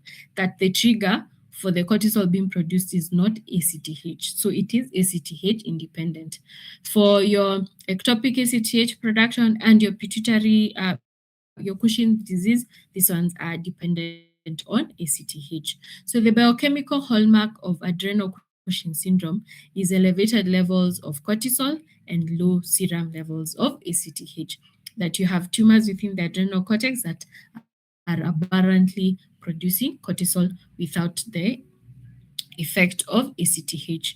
So morphological changes in the adrenal glands will also depend on the cause of the hypercortisolism, and you can either get cortical atrophy, diffuse hyperplasia, macronodular or micronodular hyperplasia, or you can see an adenoma, or you can have a carcinoma of the adrenal cortex. So in patients in whom the syndrome results from exogenous glucocorticoids, there is suppression of endogenous ACTH results. So I'm giving you steroids. So these steroids mimic cortisol. So what do? The feedback mechanism to the pituitary is stop producing ACTH. And we know that ACTH is what maintains the structure of the adrenal cortex. So you end up having bilateral cortical atrophy due to lack of stimulation of the zona fasciculata and zona reticularis by ACTH. The zona glomerulosa is usually of normal thickness in such cases because that portion of the cortex functions independently of ACTH. Aldosterone production is not under the influence of ACTH. In cases of endogenous hypercortisolism, by contrast, the adrenals are either hyperplastic or contain cortical neoplasms. The other causes that we've talked about. I won't go into all this because of time, but you can see this is an atrophic adrenal gland, and then this is a gland with a nodule in it. So, what are the clinical features of hypercortisolism? Cortisol also has an effect on blood pressure regulation. So these patients are going to present with hypertension. They also present with weight gain. So they have these characteristics centripetal redistribution of adipose tissue with truncal obesity. They have what is called moon faces. Their face is usually round, and they also have accumulation of fat in the postfallope, the hump they have at the back. Also, for patients with Cushing syndrome, they usually have that hump at the back. Glucocorticoids induce gluconeogenesis, as we've said, in secondary, meaning that when you measure their urine, you find high levels of glucose in it, and they present with polydipsia. Hypercortisolism also causes selective atrophy of myofibers with resultant decreased muscle mass and proximal limb weakness. So this is just an image to show you the clinical features of patients with hypercortisolism. So they also present with acne, they have thinning of hair, and this is the buffalo hump, that accumulation of fat at the back. For females, they can have increased body and facial hair because we say ACTH also affects the reticularis, so you have increased production of androgens. Then they have weight gain. So you have this centripetal distribution of adipose tissue. So they have this area around the abdomen that is usually increased. Then they present with this purple stria, like stretch marks. The stretch marks are usually purple in color. They also get bruising because of thinning of skin. And then of note is that for this patients, they will have the moon face. Their face is round, their body is big, but they have thin extremities due to muscle atrophy. So this is a patient with hypercortisolism, Cushing syndrome, and you can see the roundness of the face. So this is what we call moon face. And if you look at her, she looks like she has increased body hair, and these are the stria we were talking about because of thinning of the skin. So the catabolic effects of insulin resistance on proteins can cause a loss of collagen. Thus, the skin is thin, fragile and easily bruised. They get the cutaneous striae that are particularly common in the abdominal area, the stretch marks. Cortisol is also a cause of increased cortisol is a cause of increased bone resorption, which leads to osteoporosis, and these patients become susceptible to pathological fractures. Glucocorticoids also suppress the immune response, and therefore these patients become susceptible to infections due to that immunosuppression. They also present with psychiatric symptoms. They're going to have mood swings, depressions, and also frank psychosis. They'll present also with hirsutism, like in females, you start having facial hair. They're going to have menstrual abnormalities, and then they're also going to have hyperpigmentation of skin due to the melanocyte stimulating activity in the ACTH precursor molecule. So when ACTH is being produced in the pituitary, it also comes with another molecule, the promelanocytic hormone. So when you have excess ACTH production, you're also producing that melanocyte stimulating hormone, and this is what causes hyperpigmentation of skin that you will see in patients with Cushing's syndrome. Let's look at hyperaldosteronism. This is a condition characterized by chronic excess of aldosterone secretion, and it can be primary or secondary. And secondary meaning that the cause is extra adrenal, outside the adrenal gland. So for primary hyperaldosteronism, it refers to autonomous overproduction of aldosterone with resultant suppression of the renin-angiotensin system and decreased plasma renin activity. That the production of aldosterone is not under the influence of course, renin, which converts angiotensin 1 to angiotensin 2, which in the lung is converted by the angiotensin 1 is converted by the angiotensin converting enzyme to angiotensin 2, and then this acts on the adrenal glands to produce aldosterone. So that whole activity is not there. So what causes? You can have bilateral idiopathic hyperaldosteronism, which is characterized by bilateral nodular hyperplasia of the adrenal glands, and this is the commonest cause seen in 60% of the cases, and the cause is usually unclear. Or you can have an adrenocortical neoplasm. This is specifically an aldosterone-producing adenoma, which results in Conn syndrome, or an adrenocortical carcinoma producing aldosterone.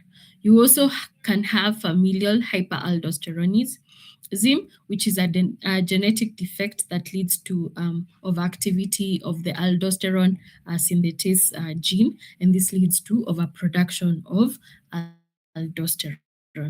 Then we have secondary hyperaldosteronism. This is where aldosterone release occurs in response to activation of the renin-angiotensin system. And this condition is characterized by increased levels of plasma renin activity. So this is how you're able to differentiate between primary hyperaldosteronism and secondary hyperaldosteronism. So for secondary hyperaldosteronism, it is caused by decreased renal perfusion. This can occur, for example, in arteriolar nephrosclerosis, which we discussed, or in renal artery stenosis. Of course, will trigger the kidney to produce renin. Or it can occur in arterial hypovolemia or edema, as seen in patients with congestive heart failure, in patients with liver cirrhosis, or in patients with nephrotic syndrome.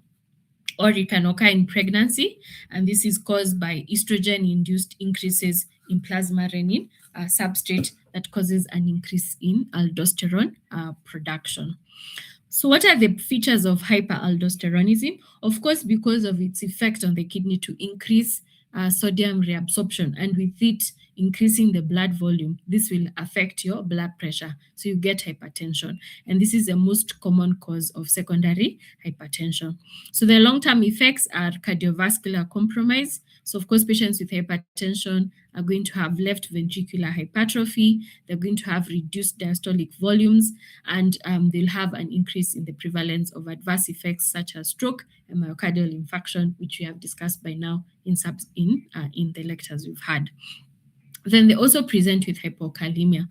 So, of course, when you're reabsorbing sodium, it's usually at the expense of potassium. So, if you have more sodium reabsorption, then you have more loss of potassium, and therefore they develop hypokalemia, which presents with weakness, paresthesia, visual disturbances, and occasionally they'll have tetany.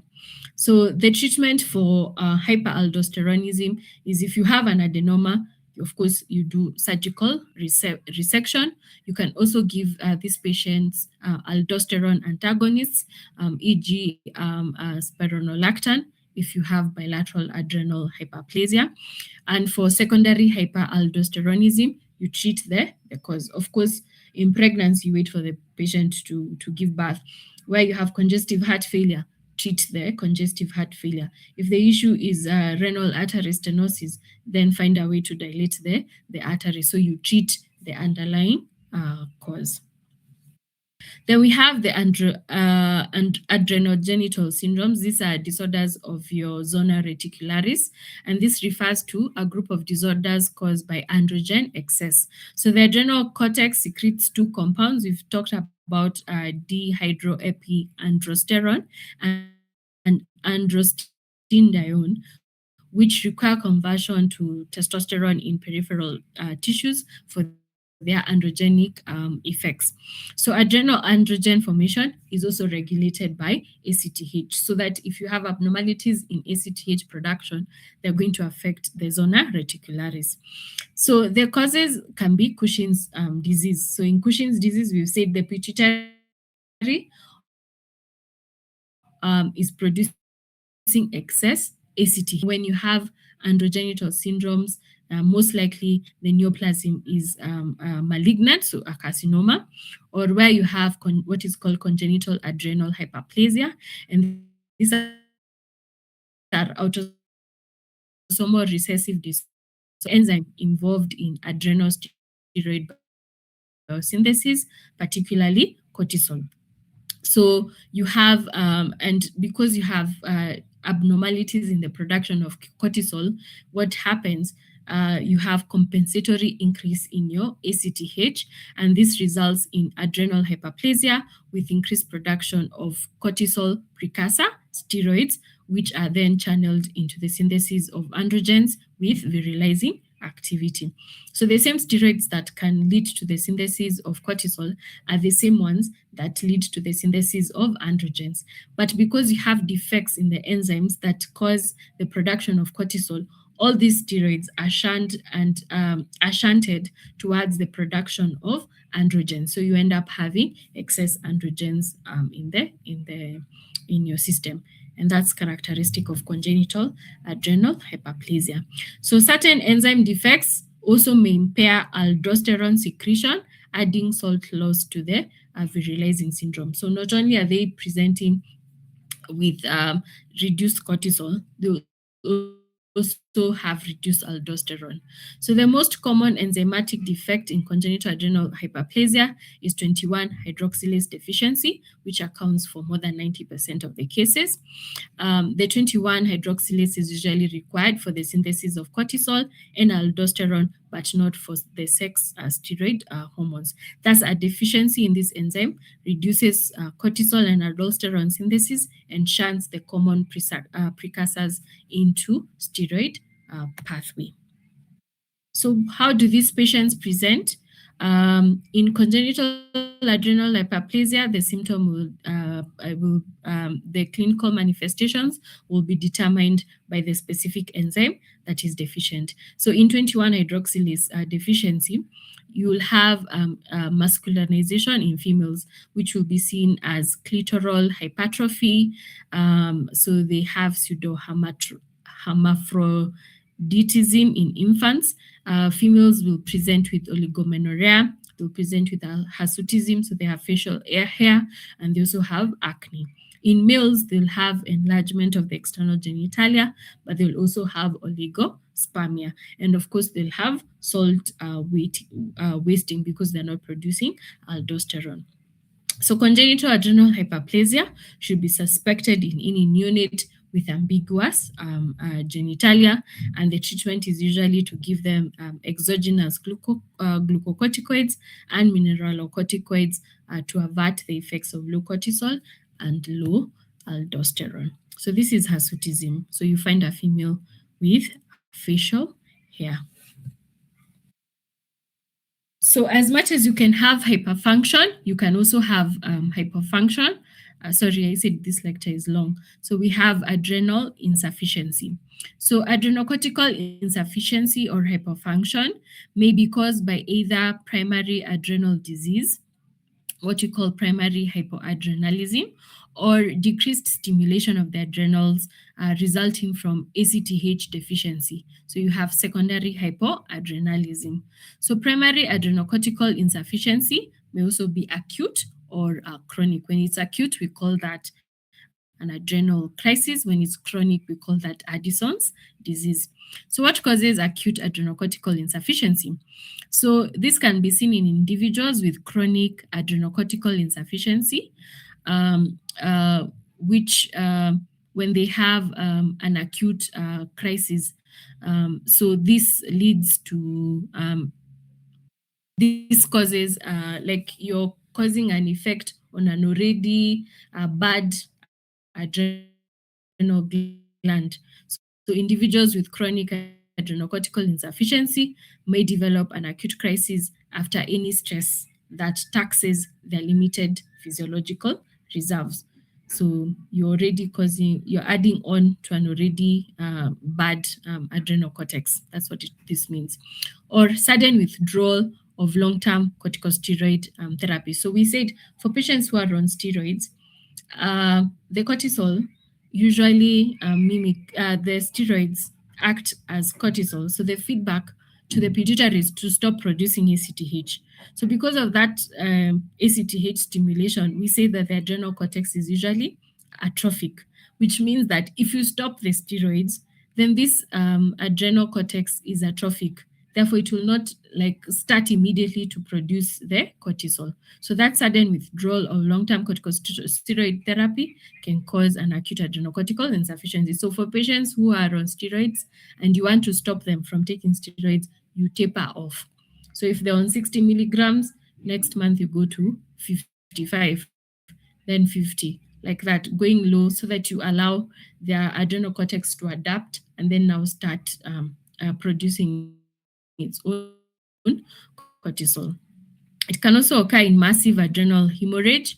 This can be seen in patients with anticoagulant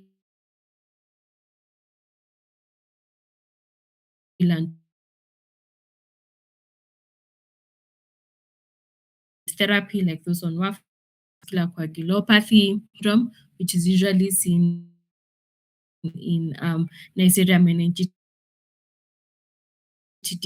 infections,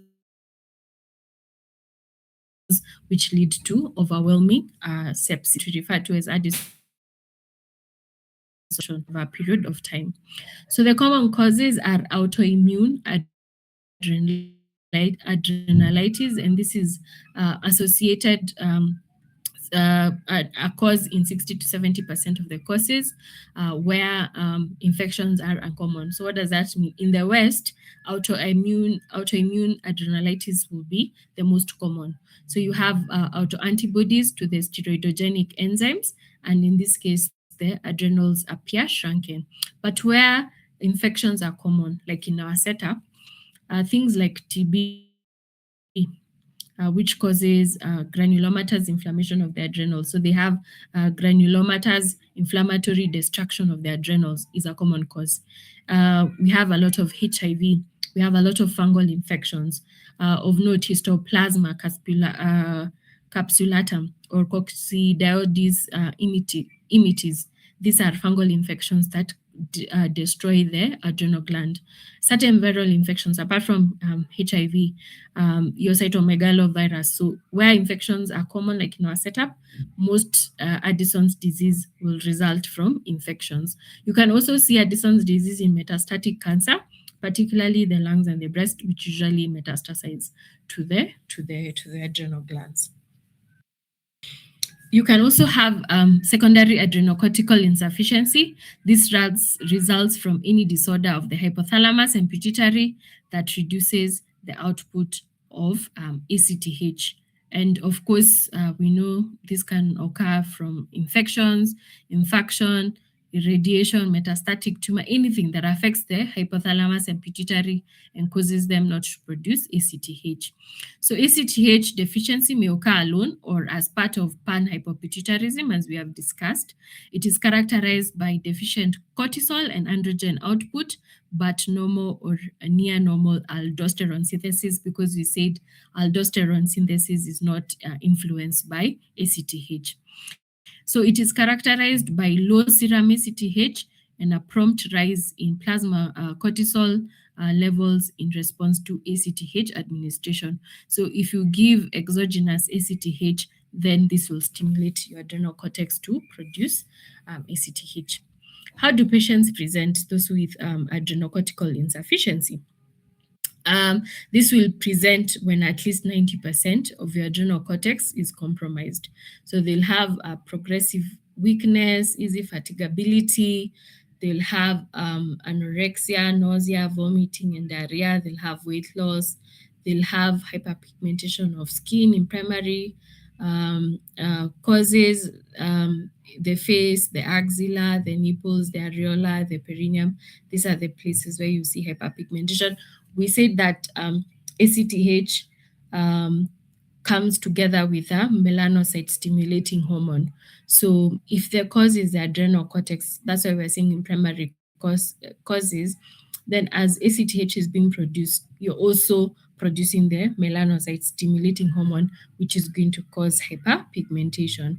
They're also going to present with hypoglycemia because you don't have cortisol, and where you have destruction of the adrenal cortex that affects where aldosterone is produced, you'll have features of aldosterone deficiency, that is hyponatremia, hyperkalemia, volume depletion, and they'll have hypotension.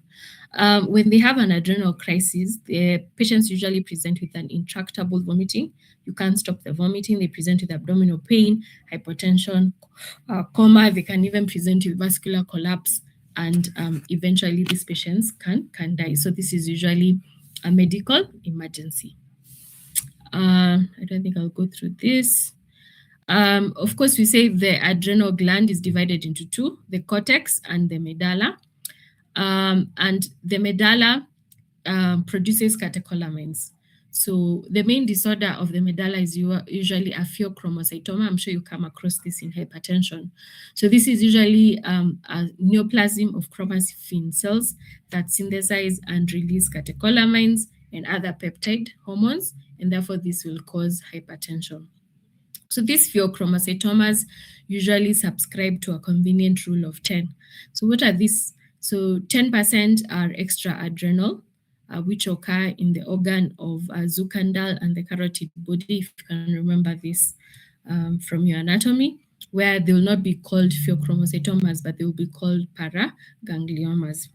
Then 10% are usually bilateral, and of these, 50% are associated with familial syndrome, like the MEN syndrome. Please go and read about the multiple endocrine neoplasia. There are different types.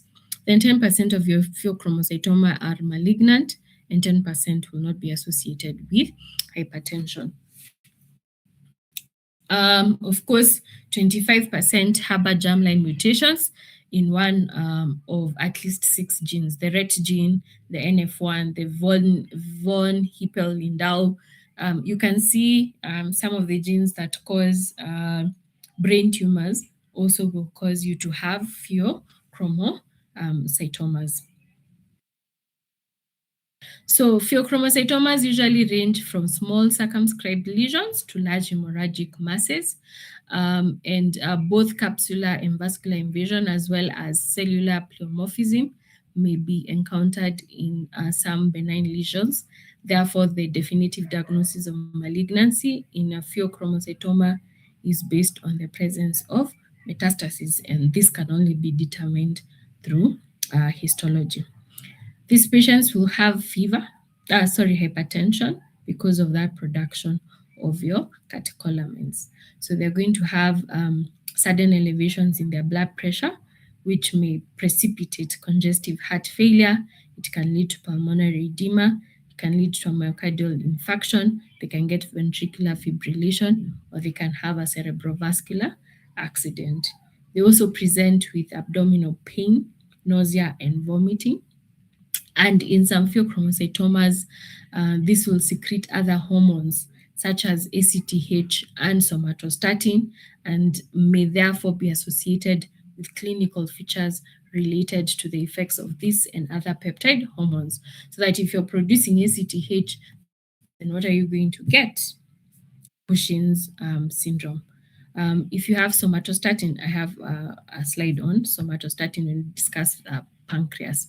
So the laboratory diagnosis of a pheochromocytoma is based on demonstration of increased urinary secretion of free catecholamines and their metabolites. For example, your vinyl mandelic acid and your metanephrines. These are metabolites of catecholamines. That is your epinephrine and your norepinephrine. Isolated benign pheochromocytomas are treated with surgical excision. With multifocal lesions, long-term medical treatment for hypertension may be required, as you will not be able to get all the lesions. Okay, let's look at the parathyroid gland, which is found next to the thyroid gland. So the parathyroid gland usually produces the parathyroid hormone, and this is a hormone that is important in the regulation of calcium within the body. So elevated calcium levels will inhibit parathyroid hormone synthesis and secretion, whereas hypocalcemia will stimulate parathyroid hormone production.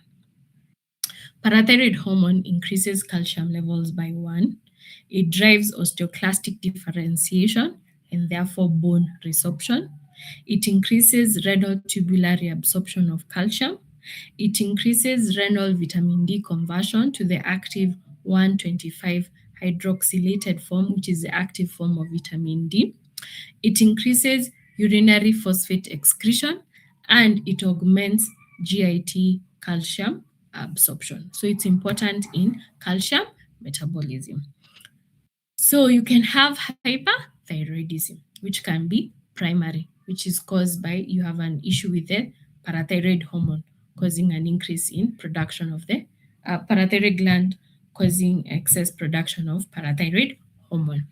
So primary hyperparathyroidism is caused by you can have an adenoma of the parathyroid gland that can be sporadic or familial, as seen in multiple endocrine neoplasia, which I've told you to go and read 1 and 2, or primary hyperplasia or carcinoma of the parathyroid gland.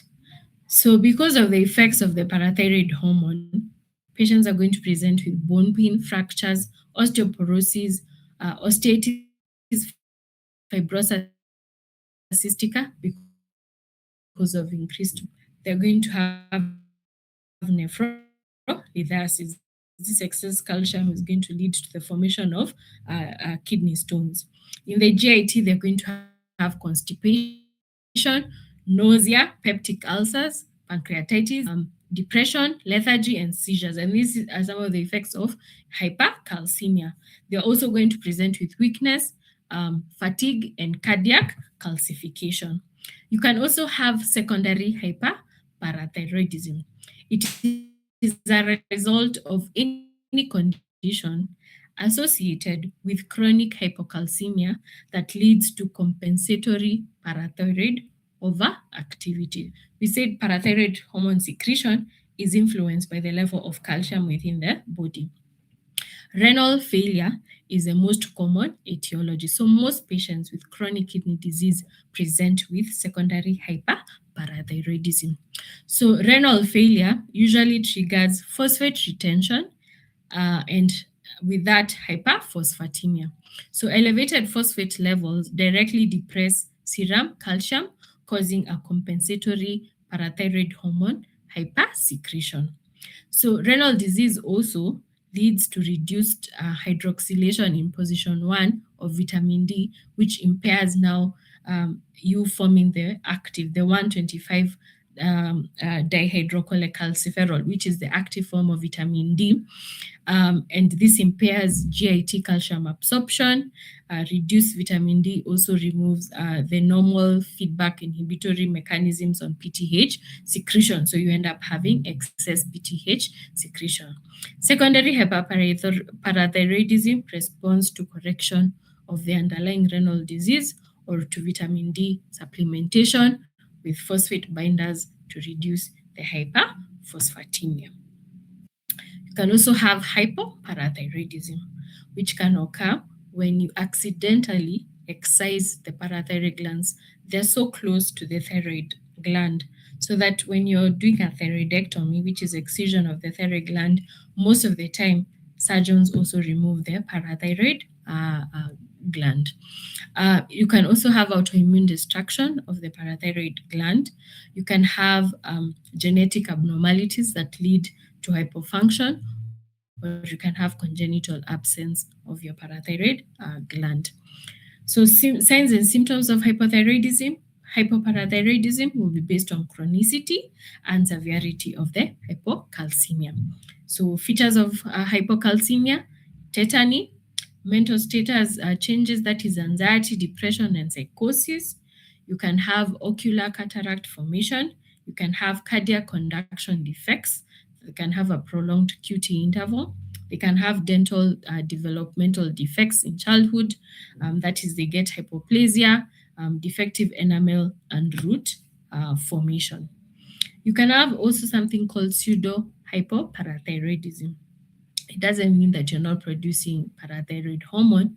It just means that the target tissues are relatively resistant to parathyroid hormone, and therefore you are not able to have the effects of parathyroid hormone, and this leads to hypocalcemia, compensatory parathyroid hyperfunction, and you'll have skeletal and developmental abnormalities, because now you're trying to increase your calcium levels, but your tissues are resistant to parathyroid hormone.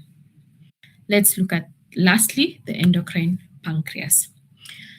So the endocrine, of course, the pancreas has two parts: the exocrine part that produces digestive juices, and the endocrine part that produces hormones, specifically the islets of Langerhans, which secrete. So the different cells, there's beta, alpha, and delta. So they produce insulin, glucagon, somatostatin, and pancreatic polypeptide. Its disorders mainly will involve diabetes mellitus and islet cell tumors. So what we are most interested in is diabetes mellitus. So what is diabetes mellitus? You're going to learn more about this. I don't know where, but I'm sure it's taught. So DM is a group of metabolic disorders characterized by hyperglycemia. That is, you have high blood sugar within your system. Hyperglycemia results from defects in insulin secretion, so you're not producing insulin action, or both, meaning that you're resistant to insulin. Diabetes is often associated with secondary damage in multiple organ systems, especially the kidneys, the eyes, the nerves, and the blood vessels. We're going to see this. Diabetes is classified into four main groups. We have type 1 diabetes due to autoimmune beta cell destruction, usually leading to absolute insulin deficiency. So you've destroyed the cells that produce insulin. We have type 2 diabetes due to progressive loss of adequate beta cell insulin secretion, frequently on the background of insulin resistance. So in diabetes, type 2 diabetes, which occurs like in patients who are obese, that adipose tissue usually leads to insulin resistance. So when you have insulin resistance, what does your body do? It compensates by trying to increase insulin production, but then also your body can only produce insulin to a certain point. So you end up having destruction of your B cells, and eventually you have low insulin. Then we have gestational diabetes mellitus, which is diagnosed in the second or third trimester of pregnancy that was not clearly overt prior to gestation. So these are patients who develop diabetes when they are pregnant. Then the fourth category is where you have specific types of diabetes due to other causes. These are secondary diabetes. Like we've talked about cortisol being a cause of secondary diabetes. So if you have Cushing syndrome, it can lead to secondary diabetes.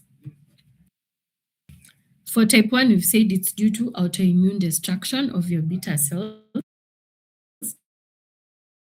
of course, due to failure of self-tolerance, which we discussed in the previous semester. It's usually an interplay of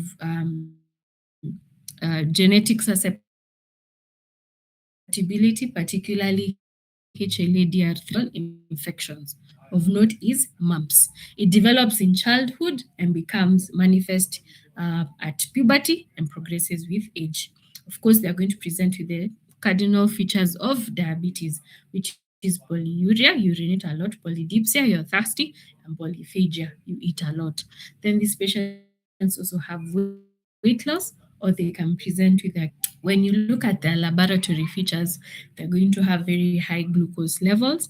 And then, since you have destruction of your beta cells, you're not producing insulin. So they're going to have low insulin, and it's metabolite C peptide. So you measure C peptide. Then, because this is an autoimmune disease, they also have antibodies. So they'll have antibodies to the glutamic acid decarboxylase. You'll also have antibodies to insulin. All these are usually positive and diagnostic of type 1 diabetes. For type 2 diabetes, this is caused by insulin resistance with relative insulin deficiency, and it's usually multifactorial, present mainly due to obesity, those with a sedentary lifestyle, and of course with some genetic factors, but not those associated with tolerance. So it has nothing to do with immune tolerance. Of course, manifestations are the same as polyuria, polydipsia, and polyphagia, but they also present with complications, late complications, which I'm going to show you an image of. Laboratory features: high glucose, they'll have normal or high insulin, and then of course we measure using the HbA1c, which is going to be elevated. For gestational diabetes, of course, we've said pregnancy is considered diabetogenic. Insulin resistance in pregnancy is due to placental hormones. Of course, patients are usually asymptomatic. It's just that it is a routine test that is done in pregnant women to rule out gestational diabetes, and some of them are going to be found when you do oral glucose tolerance test. Is going to be abnormal. So these patients present with fetuses that are big, so the baby is big. So when you have someone giving birth to a patient who is to a baby more than 4.4 kgs, then you want to see whether they have gestational diabetes. It also causes the mothers to have stillbirths, where you give birth to babies who are dead, or they have also other congenital malformations. And how it is identified is when you have an abnormal oral glucose tolerance test in pregnancy. It's usually done during pregnancy in the second trimester. In almost all I don't know that it's done in all pregnant women, but I know most pregnant women usually do have the oral glucose tolerance test to find out whether there's gestational diabetes or not. When you're identified to have gestational diabetes, you require insulin for glycemic control. This diabetes resolves after delivery. And then the unfortunate thing is, if you had gestational diabetes, it increases your risk of developing diabetes later on in life. Then we've said we have The fourth category is where you have specific types of diabetes. It can be due to genetic defects of beta cell function. It can be abnormalities in the pancreas, like for example, where you have chronic pancreatitis or pancreatic adenocarcinoma. Of course, the pancreas is what houses the beta cells that produce insulin. So if you have destruction of your pancreas, then you're going to develop diabetes. It can also develop in endocrinopathies. We've talked about growth hormone, Cushing syndrome, hyperthyroidism, pheochromocytoma. Luckily, we've discussed all this, and we've said these are counter-regulatory hormones to insulin. Therefore, they can lead to an increase in glucose. It can also occur in infections that damage the pancreas, like your cytomegalovirus, your Coxsackie B virus, your rubella. It can occur in certain drugs, those who are taking glucocorticoids, those who are on thyroid hormone, those who are on beta adrenergic agonists. All these can lead to the development of diabetes.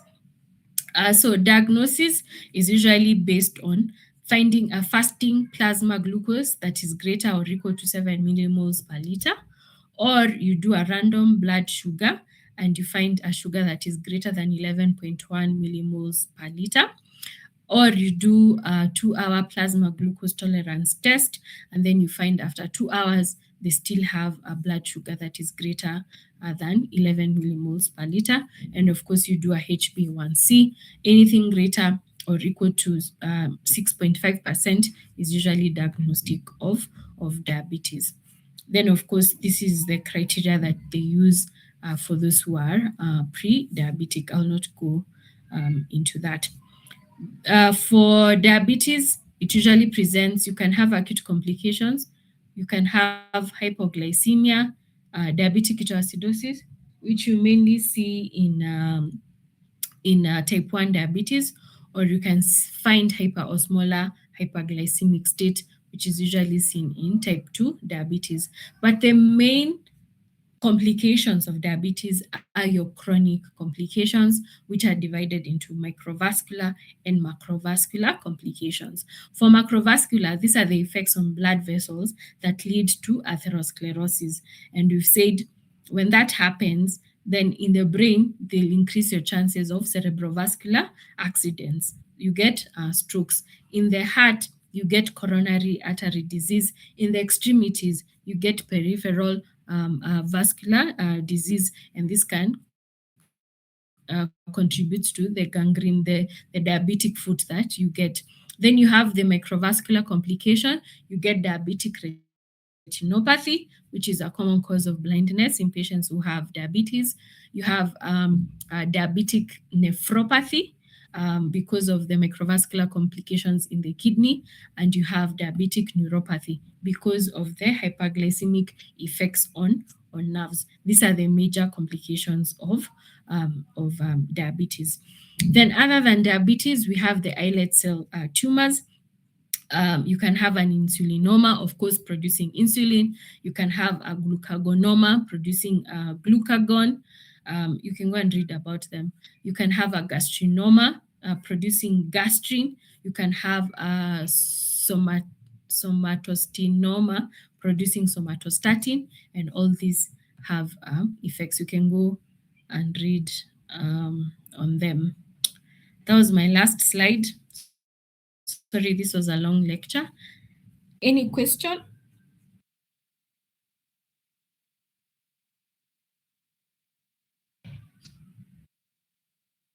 Okay, if there's no question, I'll assume that this was well understood. Have a good evening.